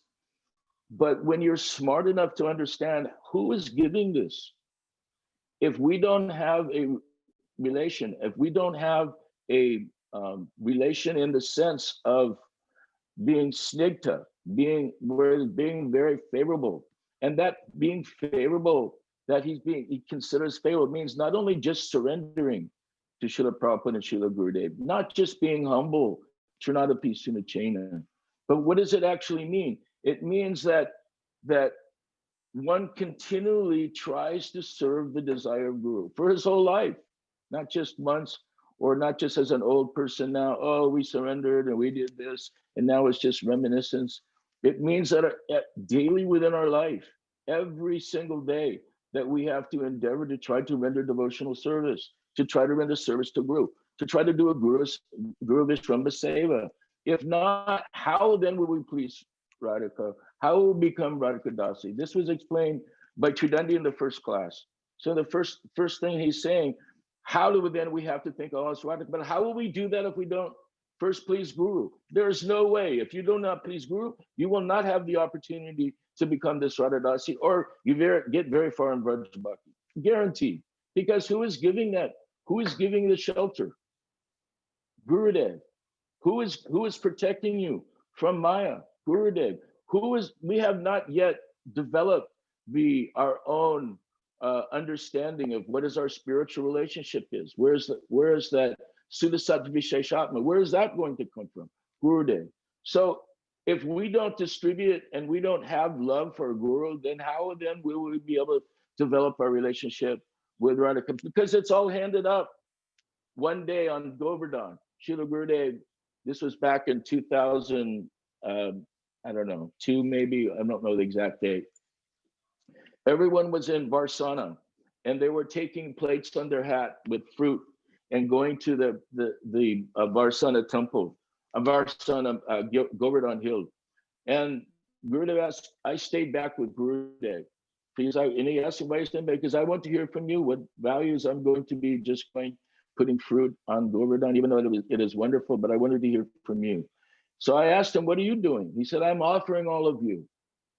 You have come from so many different thousands of miles away. No, hardly anyone knows very much about Bhakti. So I'm praying to Govardhan, to Radha Krishna, because they have surrendered to me, to please, you accept these devotees. You accept them. So this is not only the mercy of Srila Prabhupada and Srila Gurudev, that he's praying that Radha and Krishna will accept you. So then how will we actually render service if we don't please Guru, if we don't put him first? So sometimes we're thinking, oh, I have to remember Radhika, and I have to remember. Yes, you do, but how will you remember? You also have to render by that service through your Guru Maharaj. And this is explained in all the books, even in the prayers by Narottam Das Thakur, Arna Kariya Mani, that one has to make one with his instructions. If you've given personal instructions, unfortunately for me, I've been given too many personal instructions. If I can just do a few of them even in this lifetime. But at the same point, so many things that these instructions are gifts. These gifts that Guru gives, because why? He's becoming close to you through his words. So if you follow those instructions, that is your benefit, that is your treasure, that is the relationship that you can have and develop. But just as like was said by Madhuvrata earlier, Gurudev, he is not ordinary. He's not like, oh, we've left this world and now, because in this uppercut platform, he's available to everyone. Maybe you couldn't do a massage at that time, only Madhava Maharaj or some others that come and they do a massage or something. You were like that, but now through uppercut, anyone can render service to Srila Gurudev. Anyone can render service to Srila Prabhupada. It is not that you're alone. And Prabhupada, Gurudev told me so many times. And once we were in Alachua, and it was during his Vyas Puj. And in his Vyas Puj, he said, I was in the back, about 500 person in the back, and I was thinking, this bhakti is so difficult. All we were seeing is the Rupa Goswami and Rati Manjari and all these things. They were all pure devotees. Where are we supposed to come from? Our backgrounds are so meager. Our devotional service is useless. Hardly. Prabhupada said, I have given you your qualifications. I've given you your benefit. So whatever little we had, I was thinking we're not very advanced. So I was thinking this is like hopeless. So in the middle, they were offering artik to Srila Gurudev. And immediately all the way back to the 600 person, Maharaja appears in front of me and he says, Srila Gurudev wants to talk to you. I said, now he's on the Vyasasani thing worship. Right now, he wants to talk to you. I said, what for? Didn't know. So I had to go all up to the Vyasasana as they're offering artik to Srila Gurudev. And Gurudev had me come closer, right into his ears, and right to where to my ear was there. And he said, don't become hopeless. So for all of us, we should understand, don't become hopeless. So for those of us that, how we took Gurudev, what did those of us from ISKCON, we were coming as Prabhupada's disciples. What did we know of Shiksha? Prabhupada was our everything. We didn't know anything about a Shiksha. So I remember, like was said before, I was praying to Prabhupada, please, somehow or other, you let us know what you're supposed to do. So two things happened. One, this was in a Alachua festival in Jalakar's house. And so Gurudev would always have me sit up in the front in a chair next to him. So we were sitting in the chair, and by looking at the chair, I don't usually say this, but by looking at the chair, I saw Prabhupada sitting next to him. And in his very same way that I used to be a Prabhupada servant, not servant, but guard, and ran all of his darshans for 5 years in Mayapur and Vrindavan. And so many, could tell you so many pastimes of that at some other later time. But in some way, Prabhupada had sent me one time to go get one of the devotees. I had to go to the Ganga. But he was sitting so erect and so stand and so stench. When I came back after 20 minutes of having to go out to the Ganga and come back, so many things, he was still sitting in that way. So in that same form, I saw Srila Prabhupada sitting to Gurudev. But being up in front, I waited till the class was over. So, and the class was over, generally, Gurudev would come and he'd put my shoulder and one hand on Puru's shoulder, and we'd walk him to his where he was staying in Jalakar's house. So before the other devotees we came there, I said, Srila Gurudev, I'm not a Sahaja, but I could see Srila Prabhupada was sitting right next to you. Is this true? And then as Madhuvrata also said, Srila Gurudev, when he looked at you, he looked at me with his great blue eyes, and it looked like he went right through you about 25 yards. Right, you were just like a screen. He saw everything within you, and you just right through him. And then you felt almost like naked in front of him, or you were ex-Sage in that sense. And he smiled, and he again put his hand on my shoulder, and he said, walk with me, and he shook his head. So in the same way, I had this experience with Prabhupada. He also one day stopped in the middle of a walk, and he gave me personal instruction. I was fortunate to have many opportunities with Srila Prabhupada and Srila Gurudev for walks and discussions. And Prabhupada told me, he made me chant, and amongst all the devotees in Atlanta, he asked, do you know this verse? Te sam satsata yuktanam bhajatam priti purvakam dadami buddhi yogam tam yenamam vayantite. So he said that verse, and I didn't know the verse. I didn't know it at that time. So he made me repeat it. Te sam, like we do in a Bhagavatam class they were doing. At this point in time, then Srila Prabhupada told me, after he made me say, will you chant this? And I said, yes, Srila Prabhupada. Then every day, and at this point, if you talk about chi or spiritual energy, I almost fell backwards. I was so close, but he said it so that almost like fell backwards. Prabhupada was so powerful. And I said, yes, Srila Prabhupada. And then he took a few steps forward. He said, in this way, Krishna will always provide you the intelligence. So how do we know when we're coming to, like so many others have already said, and the glorification is there. Our whole life has been turned around by the mercy of both Srila Prabhupada and Srila Gurudev. Srila Gurudev in Miami, he told us about what will happen after his leaving. And of course, Yasoda Prabhu, he spoke some, he told him some in Brazil also when he put those things. But Padmanabha Maharaj and myself were there, and he told us that if all the he said, if all the sannyasis, if they give up their false ego and false pride and they work together and give that up and work together for my mission, then everything will go. If not, they will go their own individual ways, then all will be ruined. So he said all the leading preachers, and he named many of them by names. So following in his lineage, we should try to work together. But it's also very much important that we acknowledge who is it that we're trying to please. Srila Gurudev and Srila Prabhupada, they're not ordinary persons, and they're not even ordinary acharyas. Srila Gurudev told me personally, just like was said by Tridandi Maharaj, he said his mission is not Prabhupada's mission. His mission is what? His mission is to come to spread this Radhadasyam, this Braj Bhakti. He said, and therefore anyone who takes this, they will not necessarily, like Tridandi Maharaj said, he was crazy fellows.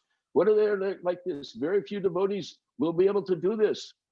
So one day, so in this regard, he's giving us this opportunity because that is his mission. I asked him, but he doesn't also, very nice, important point. And you let me know when I have to stop because I'm not looking at the clock, please. I think after this one, Prabhu. Okay. So in this one case in Hawaii, that we were talking, and Gurudev was in the garden, and he also did this similar thing and walks in Coral Springs. That's another story. But in this one, he was picking weeds from, in the flower bed, and there was just him and myself out there, and he was picking weeds. I was trying to figure, what is he doing? I asked him, and then he started talking, Radharani, he wants this garland. We have to pick these flowers, and she wants this now. And then, he physically, it was like picking weeds. He was in Samadhivas, in the Leela of Srimati Radhika. And Srila Gurudev, he would treat us just like he wanted us to remember him as a parakar, as a friend, as an associate. He saw everyone in relationship to Krishna service, not in this Aishwarya, not in some glorified in some platform of other than the Radhadasi and giving this Vraja Bhakti. So there are so many things to say, but I'm rushing it through it because there's not much time. But from our very heart, core of our heart, we are so thankful and we are so appreciative of Srila Prabhupada and Srila Gurudev that they've come into our lives and they've changed it so much so that even now, living up in the hills of West Virginia, we're reading the books. Prabhupada, Gurudev told me to read the literatures of Srila Gurudev, and I told him, how am I don't know, I'm not very advanced. How do we do this? He said, Rupa Goswami will personally instruct you on these. You just read them. So I'm so indebted to Srila Gurudev and Srila Prabhupada. I'm sorry, I'm not a very good speaker or very intelligent or very advanced. So, but at least it may be a warm-up between Tridandi Maharaj and Bhagavata Maharaj, who have great devotion, that somehow or other, I pray that they, Srila Prabhupada and Srila Gurudev and our Guru, Gaudiya Guru Bard, accept our Dandavat pranams and our humble, tiny attempts to attain this Radhadasyam and do service to the lotus feet. And I'd like to thank the managers of this to allow us to even somehow say a few words in their glorification. Hare Krishna. Vancha kalpatubhyascha kripa sindhu bheva patitanam pavanebhyo vaishnavebhyo namo namaha. Jai, thank you, Prabhu. That was beautiful. I feel like I'm on an increasingly accelerating train today. It's just and I'm almost worried what's going to come next, because I think it's going to turn into a space rocket. Fantastic. And I love the image of you. I don't know, not everyone will know the other character, but Puru, the image of you and Puru as guards to Srila Prabhupada, priceless. I would not have challenged you guys. But will you come back? Because we're doing this until the end of 2021. We'd love to hear more of your beautiful sharing and stories. I will try to do it, but I'll have to speak slower, because there's no, it's hard to say so many things in a short time. But yeah, I as long as it's glorification proper and Yeah. fine. No need to No speak. problem. So you don't have to speak too fast, because we can bring you back several times if you're willing, if you're onerous. It's very beautiful. I think we all love the whole idea of, like, we've all been on a we've all hitchhiked now from San Diego to LA, going to see Prabhupada. I mean, just beautiful. I just feel like I've experienced Srila Prabhupada and Srila Gurudev so much in that short space of time. Thank you so much. Thank you. Haribol, Dandavats. Haribol, Dandavats. Thank you. I just wanted to say thank you to Sripad Tridandi Maharaj and Sriman Mahabuddhi Prabhu, because I didn't get to introduce you, but I just wanted to say that it's, this Guru Ashtakam that is being said, it's like it starts from Samsara Dawal all the way up to Nikunja Yoyo, and actually Gurudev and Srila Prabhupada takes us through that journey with them.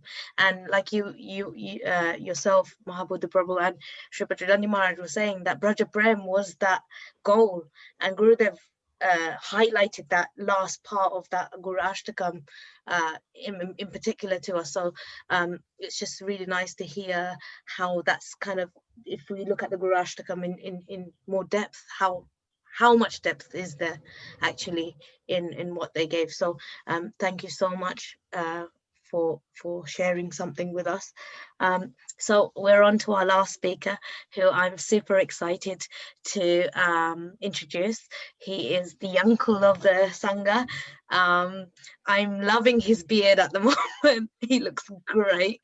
And he's served not only Srila Prabhupada, Srila Gurudev, Srila Bharati Maharaj. He spent time with so many Mahabhagavats, and he has so many realizations, and he's so simple-hearted and so merciful. So I would like to introduce our loving Uncle Bhagwat Maharaj.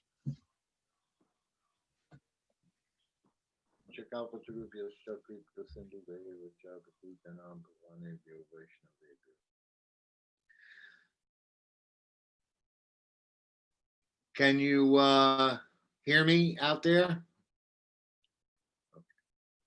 Yes, we can. Thank you so much, Yashwadari, for your very kind words. Mahabuddhi, as always, an inspiration. I'm sorry I couldn't join earlier. It's a little early here in the morning for me. And then I was giving Srimad Bhagavatam class. I'm in Queens, New York. And I'm participating in the project of Premananda's development of that ashram upstate New York. So his brahmacharis have been down here in Queens, staying at one house, and that I'm also staying at. And you gave a wonderful lecture there also at the opening. Thank you. I very much appreciate it. Thank you very much. Very kind of you.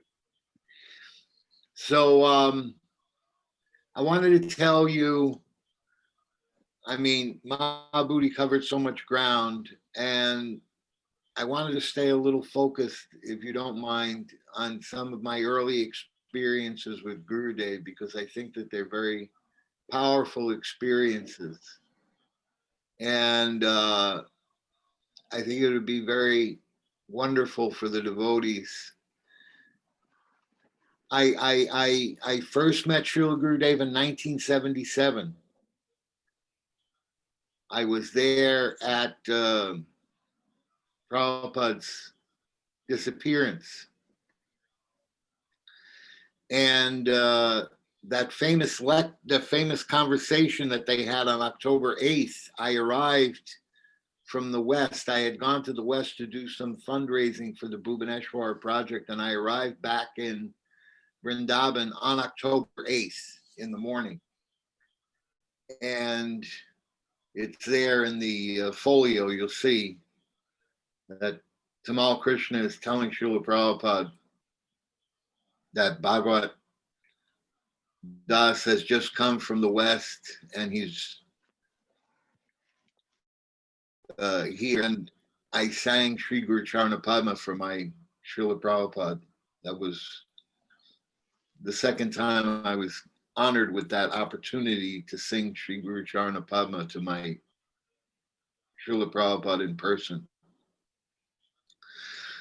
So that evening, Srila Narayan Maharaj came to see Srila Prabhupada, and I remember standing at the door of Srila Prabhupada's room, nearby the door, watching him come in from the gate. And I was amazed at him, at seeing him. I was amazed at seeing his visage. He seemed to float along the ground when he was walking. And he was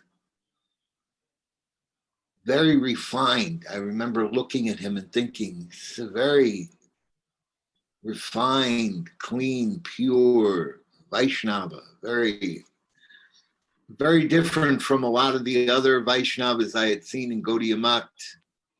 He was extraordinary in his visage.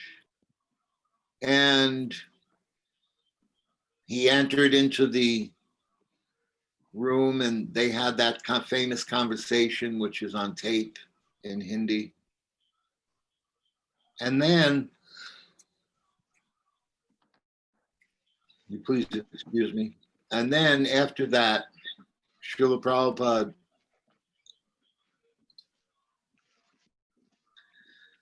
the next day, I was in the room, maybe the next day or the day after, I was in the room with Srila Prabhupada.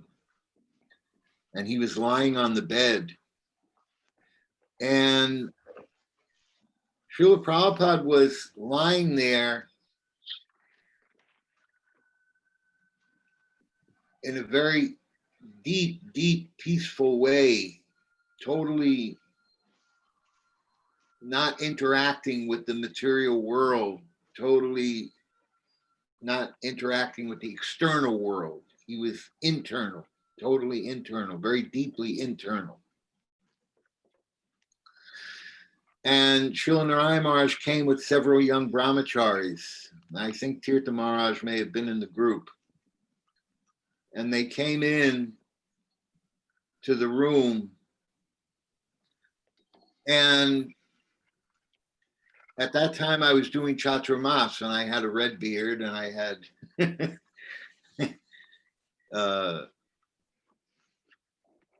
I was chanting many rounds every day and eating only once a day the boiled rice and dal with no salt. So what happened was he came in the room and he went over toward Srila Prabhupada. He offered respect. He said some things, some prayers. And then he got up and I wanted to meet him. And he saw me and I saw him and we just were attracted to each other. We just drew close.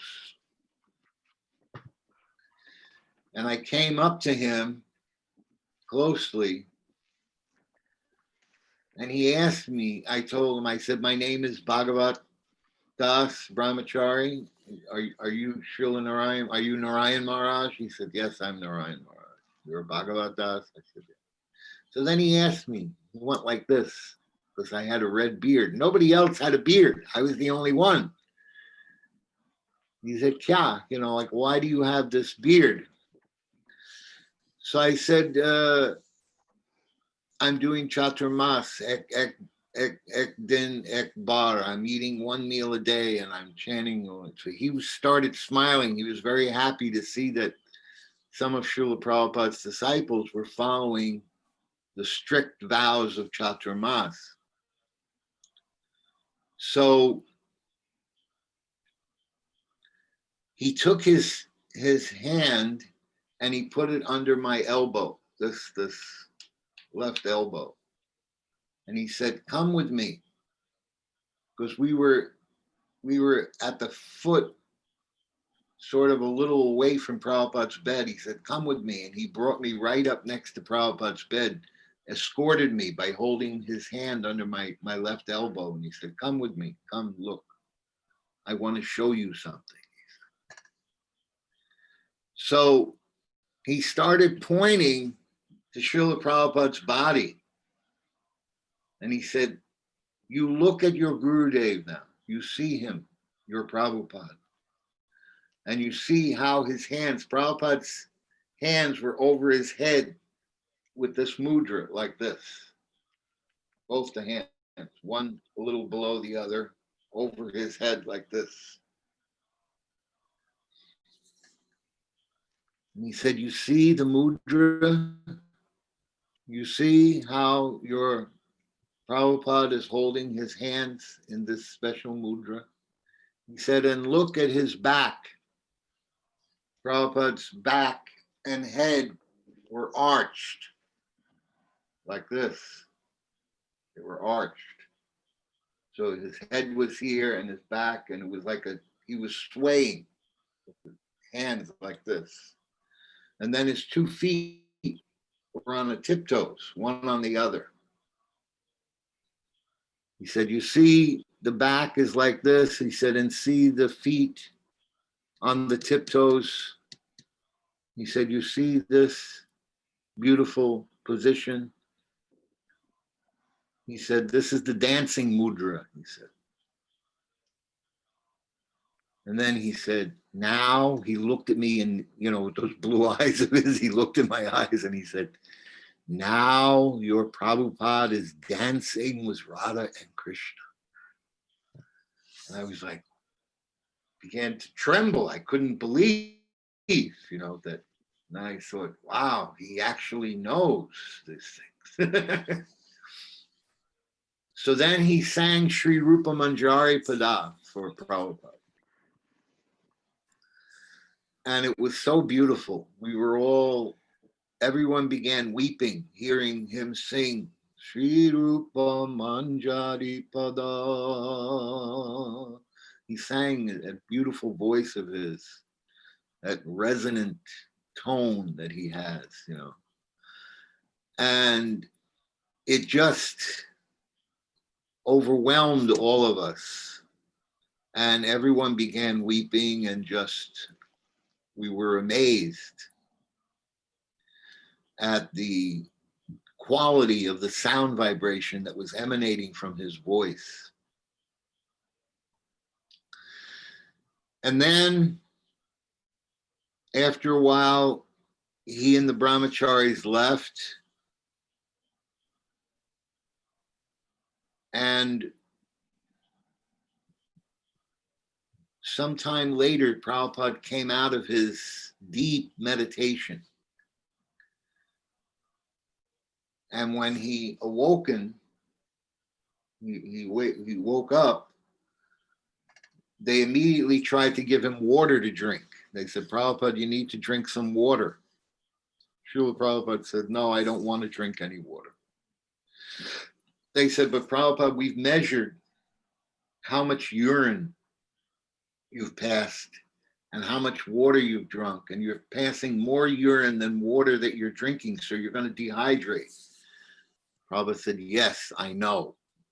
So then we became nervous because we realized that Prabhupada was doing this purposefully. I said, Prabhupada, are you going to leave us? Are you going to leave us now by doing this? So he said, call Tamal Krishna in here.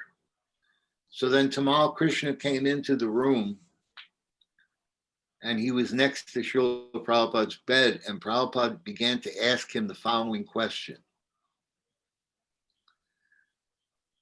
Prabhupada said, I have just been talking with Krishna. So when he said that, I've just been talking with Krishna, then I realized that Srila Narayan Maharaj, at that moment, it became clear. He's a pure devotee because he said that Prabhupada was dancing with Radha and Krishna, and now Prabhupada is saying that he was just talking with Krishna. So here it is. It's all laid out, clear as day, for me to see. My guru is a pure devotee, Narayan Maharaj is a pure devotee, because he could see where my Guru Maharaj was, that he was talking with Krishna. So this was my first experience with Srila Narayan Maharaj, these two experiences. Later, on the day that Srila Prabhupada was leaving this world, Srila Narayan Maharaj, I had arrived before he did. I had come from Orissa, from Bhubaneswar, and I had arrived and I went right into the room to see Srila Prabhupada. And I was at the head of the bed massaging him, massaging his head. And Srila Narayan Maharaj came in the room. I watched him come in the room. He walked in behind me and then he kneeled down. So Prabhupada is on the edge of the bed. I'm there massaging his head.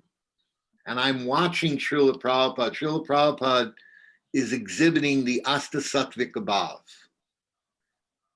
His body is trembling like this, and then the hairs are standing on end, and then tears are rolling from his eyes, and then he's roaring and he's belching, and all these different ecstatic symptoms are emanating from his body. I'm looking at it and say, wow, he's giving us a class in Nectar of Devotion, only in reality. We're seeing it. We're seeing what he actually is written about in the books. And so he just, Prabhupada was exhibiting all these beautiful ecstatic symptoms. And we didn't know what to do. We were just doing Kirtan. And Srila Narayan Maharaj came in the room. He came in, he came behind me, and he kneeled down next to the bed. So I'm right there. I'm 1 foot away from this. I had a front row seat to this whole exhibition that happened. And Srila Narayan Maharaj leaned forward and he put his hands like this and he whispered some mantra in Srila Prabhupada's ear. And when he whispered that mantra in Prabhupada's ear, Prabhupada stopped. All the ecstatic symptoms stopped. And I thought, wow, this is like Chaitanya Charitamrita. I was like watching the books come alive, where Swarup Damodar would recite mantra in the ear of Mahaprabhu and his ecstatic symptoms would subside. So I'm watching this play between these pure devotees. And then all of a sudden, Prabhupada takes his hand like this and he pulls it all the way up over his head, over Narayan Maharaj's head, and he gives Srila Narayan Maharaj a blessing. So I was so fortunate in my life to witness these amazing pastimes between, this is my first introduction to Srila Narayan Maharaj. The first time I meet him, he's giving me shiksha. He's teaching me about Krishna consciousness, about my Guru Maharaj. He's showing me things about my Guru Maharaj that I had no way of understanding or realizing otherwise. Just amazing what I was able to experience from the very first moment that I met Srila Narayan Maharaj. And then later, when he came to America, I met him again. I met him again in 1996. I went to see him when Srila Gauragovinda Maharaj had left, and I was taking responsibility for Bhubaneswar again. And I went there to talk with him, and I met him again, and he remembered me. I said, "Can you remember me from when I was with Srila Prabhupada, I had the red beard. I was doing Chaturmas, and he went, oh, like that. He immediately remembered me, because at that time I was not where I had a mustache, but not a beard. Gurudev remarked about my mustache later. It was very interesting. I used to have this big handlebar mustache that I would curl like this. So when I took Vanaprastha saffron, I shaved it off. Gurudev said to me in the morning, well, where's your mustache? I said, Gurudev, you gave me saffron. I can't wear a mustache with saffron. That's, for a grihasta to wear. He said, no. He said, why you shaved it off? I said, but Gurudev, I was supposed to keep mustache with saffron. He said, I liked your mustache. It made you look like a great king. So that we were in Los Angeles later, and I took Tirtha Maharaj to see some Indians in Los Angeles, try and collect some donations. And one of the Indians was a palm reader, and he read Tirtha Maharaj's palm and he read my palm. So then we came back to see Gurudev's. And when we came to see Gurudev, Tirtha Maharaj started explaining to him what the palmist said, that we had met this palmist and what he said. So then Gurudev said, did he read his palm? He pointed to me, and Tirtha Maharaj said, yes. He said, what did he say about him? And the man, Tirtha Maharaj said, the man told that he is a great king, but he has no kingdom. and Gurudev said, yes, this is true.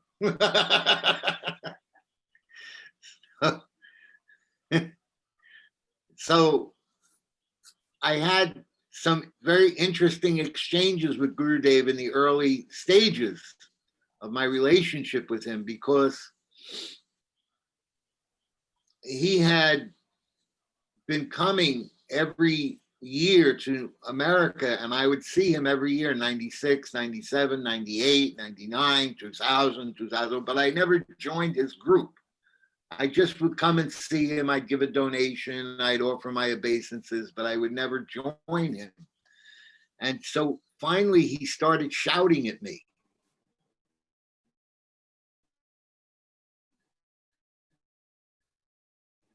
And you go away. Why don't you stay here and hear me speak? Why don't you listen to the Hari Katha? Why are you just treating me like this? What is the matter with you? And he started shouting at me. And I had this dream early, so the Prabhu come to me, and he said, in this dream, he said to me, he was in my house, he said, by now you were supposed to be a realized soul. What happened? And he was standing there with his cane, pointing his cane at me, and I became very worried. And so when Gurudev was shouting at me like this, I looked up at Gurudev and I saw a Prabhu there with the cane. And all chastised me. So I could hear Dave speak that night, and the next morning I had the realization that the only time I made advancement was when I was with Srila Prabhupada hearing from him, and when I was with Srila Gaura Govinda Maharaj hearing from him, and that since Gaura Govinda Maharaj left and I wasn't hearing from any pure devotees, that I wasn't making any progress in my spiritual life. And I realized that I had to hear from Srila Gurudev if I wanted to make progress in my spiritual life. So I completely surrendered to Gurudev. And he wanted to give me this special gift, but I was still in this mood of, you know, my big intelligence and my knowledge and my, you know, ego. And so he said, I wanted to give you this gift of this, I want you to hear this Gayatri mantra from me. So he started explaining it while he was giving it to me. And I was saying, yes, I know this and that, and I know that. And he was like, okay. So he gave me the mantra, and and then when he left the room and he got in the car, and I was thinking, come on. He wanted me to just listen. He didn't want me to comment. He didn't want me to say anything. He wanted me to just hear the mantra. But I spoiled the whole thing with my ego. So I ran out to the car and I went up to Gurudev and I said, Gurudev, I'm sorry. You wanted me to just hear you chant the mantra, and I was not listening submissively. Please forgive me. Please chant the mantra again. Let me hear it. Let me hear you chant the mantra. And he smiled. He was so happy that I got it. So then he recited the mantra in my ear. But now, because I was in the proper mood, my whole body was trembling while I was hearing the mantra from Gurudev. Everything was like the Ganges washing my body and cleansing my consciousness completely. So it was a very powerful experience that I had with Gurudev in that time. And this, you know, gradually, I mean, there's so many stories that I have of my relationship with him and of things that I did with him. I see here I have a few more minutes before I hit the half-hour mark. I just want to say there was one. I mean, I can't be. There was one very special time I had with him. I consider this the all-time special moment I had with Gurudev. In Italy, I had preached to a bunch of devotees in Sicily who were Ritviks, and they had a Ritvik temple. And I explained to them, I was a sannyasi now, and I was explaining to them the importance of hearing from the lotus lips of the Guru. And they became very appreciative of who Gurudev was and his relationship with Prabhupada. And so this whole group of devotees, this whole group of Ritvik devotees, along with the temple, surrendered to Gurudev. And we made it into a Gurudev temple. The whole temple joined. It was like 10 devotees. So it was very, very auspicious. And I had preached to them and given them so many stories about Gurudev. And then they put up Gurudev's picture on the altar, and they were worshiping Gurudev and they were following everything. But then they didn't have the picture of Srila Bhakti Pragyan Keshav Goswami Maharaj on the altar. So the other devotees who had introduced me to them, Gurudev's disciples, they told me about this. So when I went there, I told the pastimes of Bhakti Pragyan Keshav Maharaj for 2 days.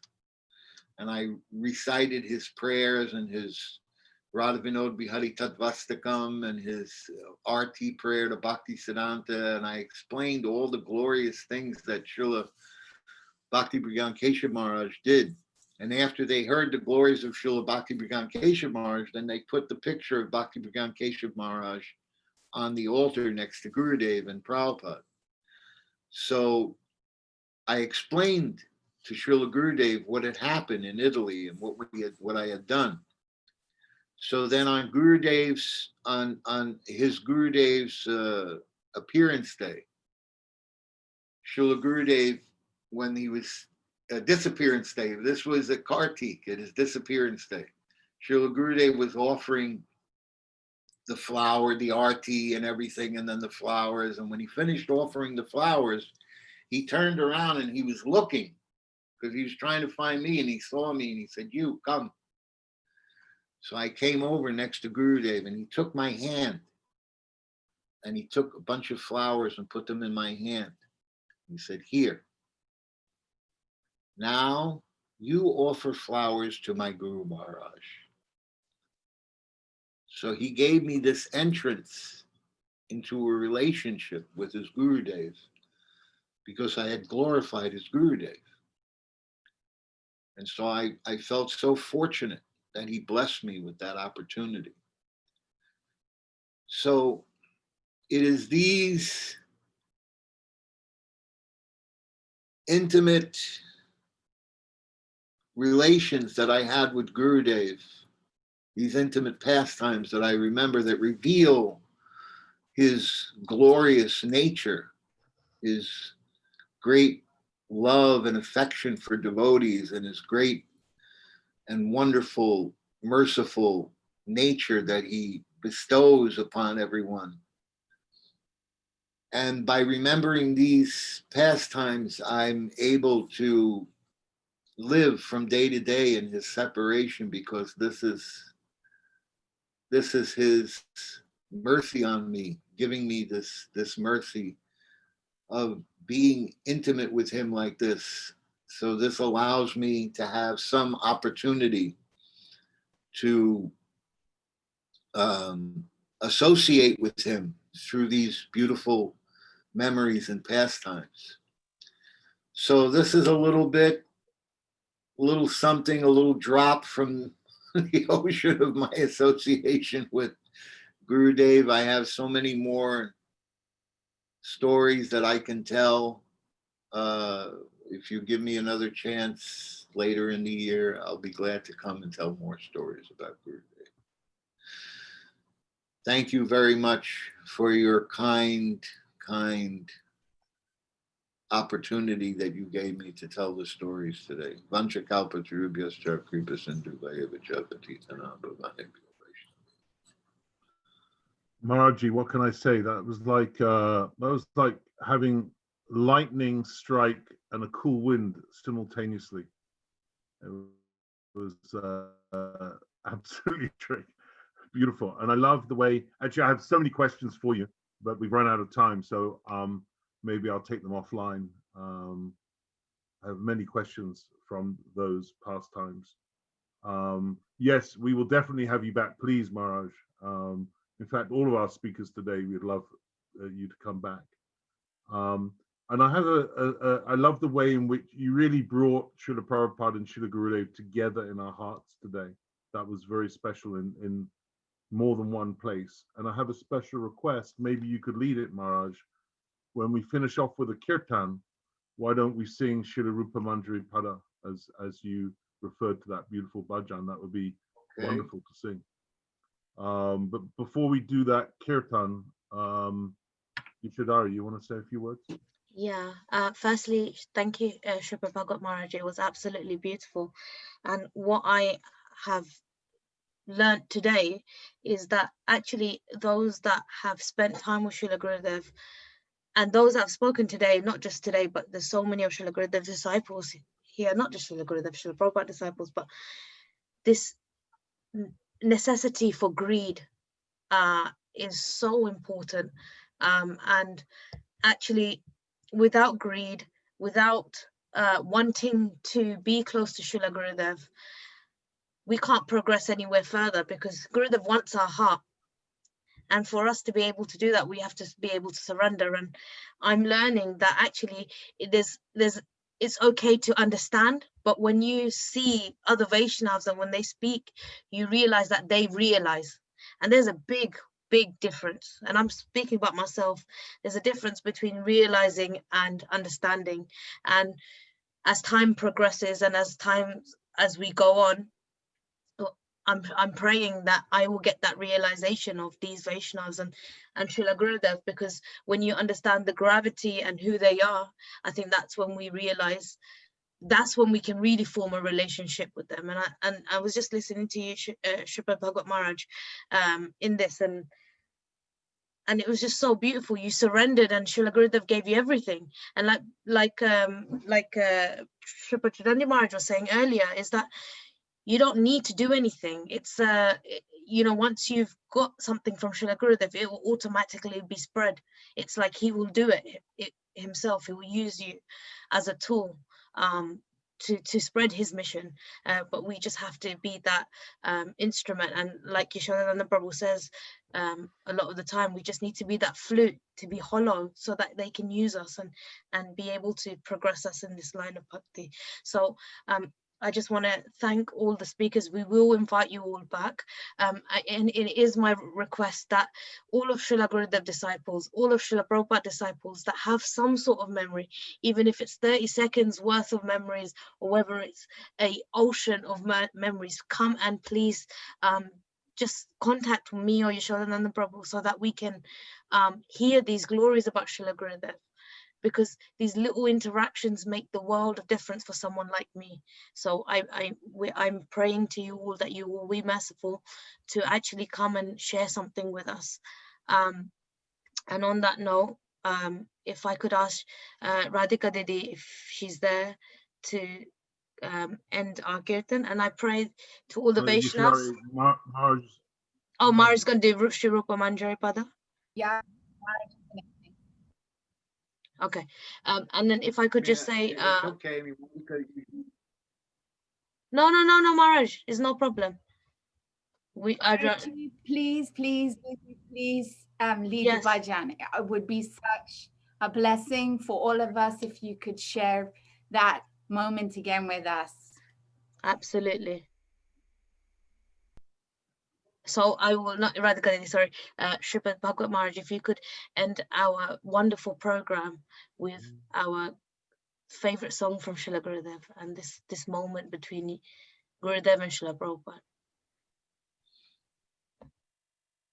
Sri Rupa Manjari Pada Se Mora Sampada Se Mora Bhajana Pujana Se Mora Bhajana Pujana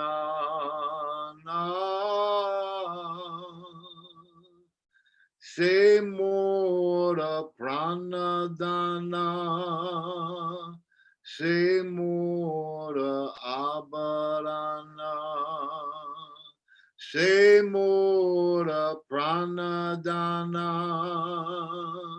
Se Mora Abharana Se Mora Jivanera Jivana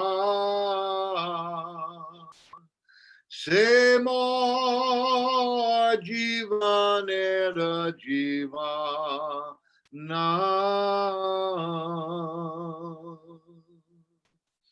Se Mora Rasa Nidhi Se Mora Vancha Siddhi Se Mora Rasa Nidhi Se Mora Vancha Siddhi Se Mora Vedera Dharama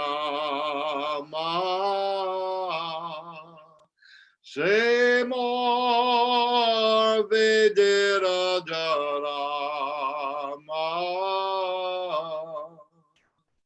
Se Vrata Se Tapa Se Mora Mantra Japa Se Vrata Se Tapa Se Mora Mantra Japa Se Mora Dharma Karama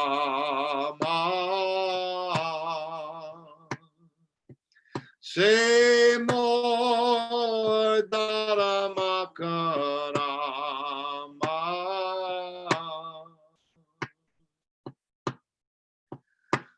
Anakula Habbe Vidhi Se Pade Hoibe Siddhi Anukula habe vidhi, Sripade hoibe siddhi.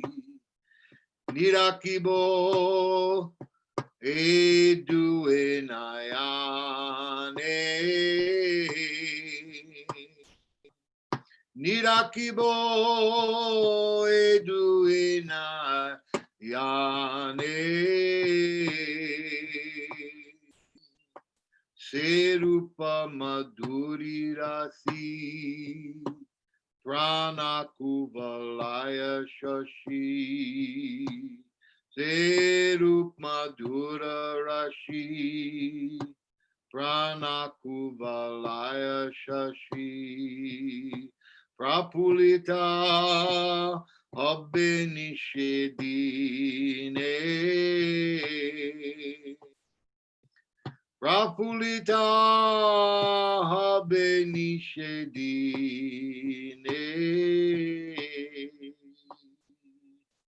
Tua adarshahi, garale jaralo dehi. Tua ardarshana ahi, garale jaralo dahi. Chiradina tapita jivana. Chiradina tapita jivana.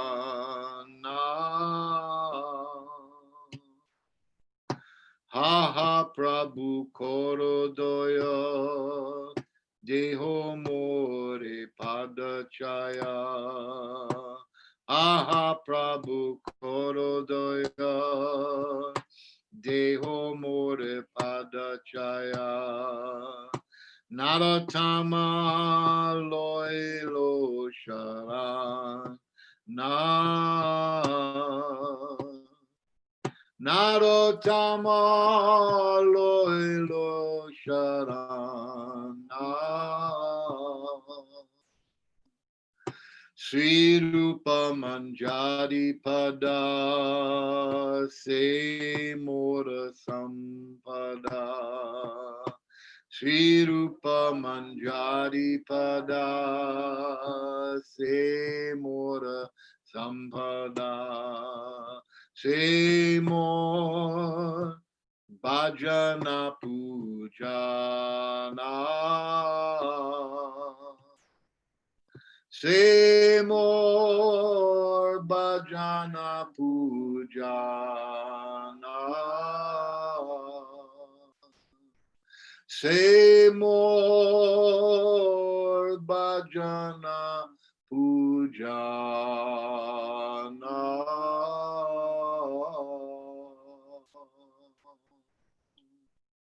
Jaya Rupa Manjari, Jaya Rupa Manjari, Jaya Rupa Manjari, Jaya Rupa Manjari, Jaya Rupa Manjari, Jaya Rupa Manjari, Jaya Rupa Manjari, Jaya Rupa Manjari, Jaya Prabhupada, Jaya Prabhupada, Jaya Prabhupada.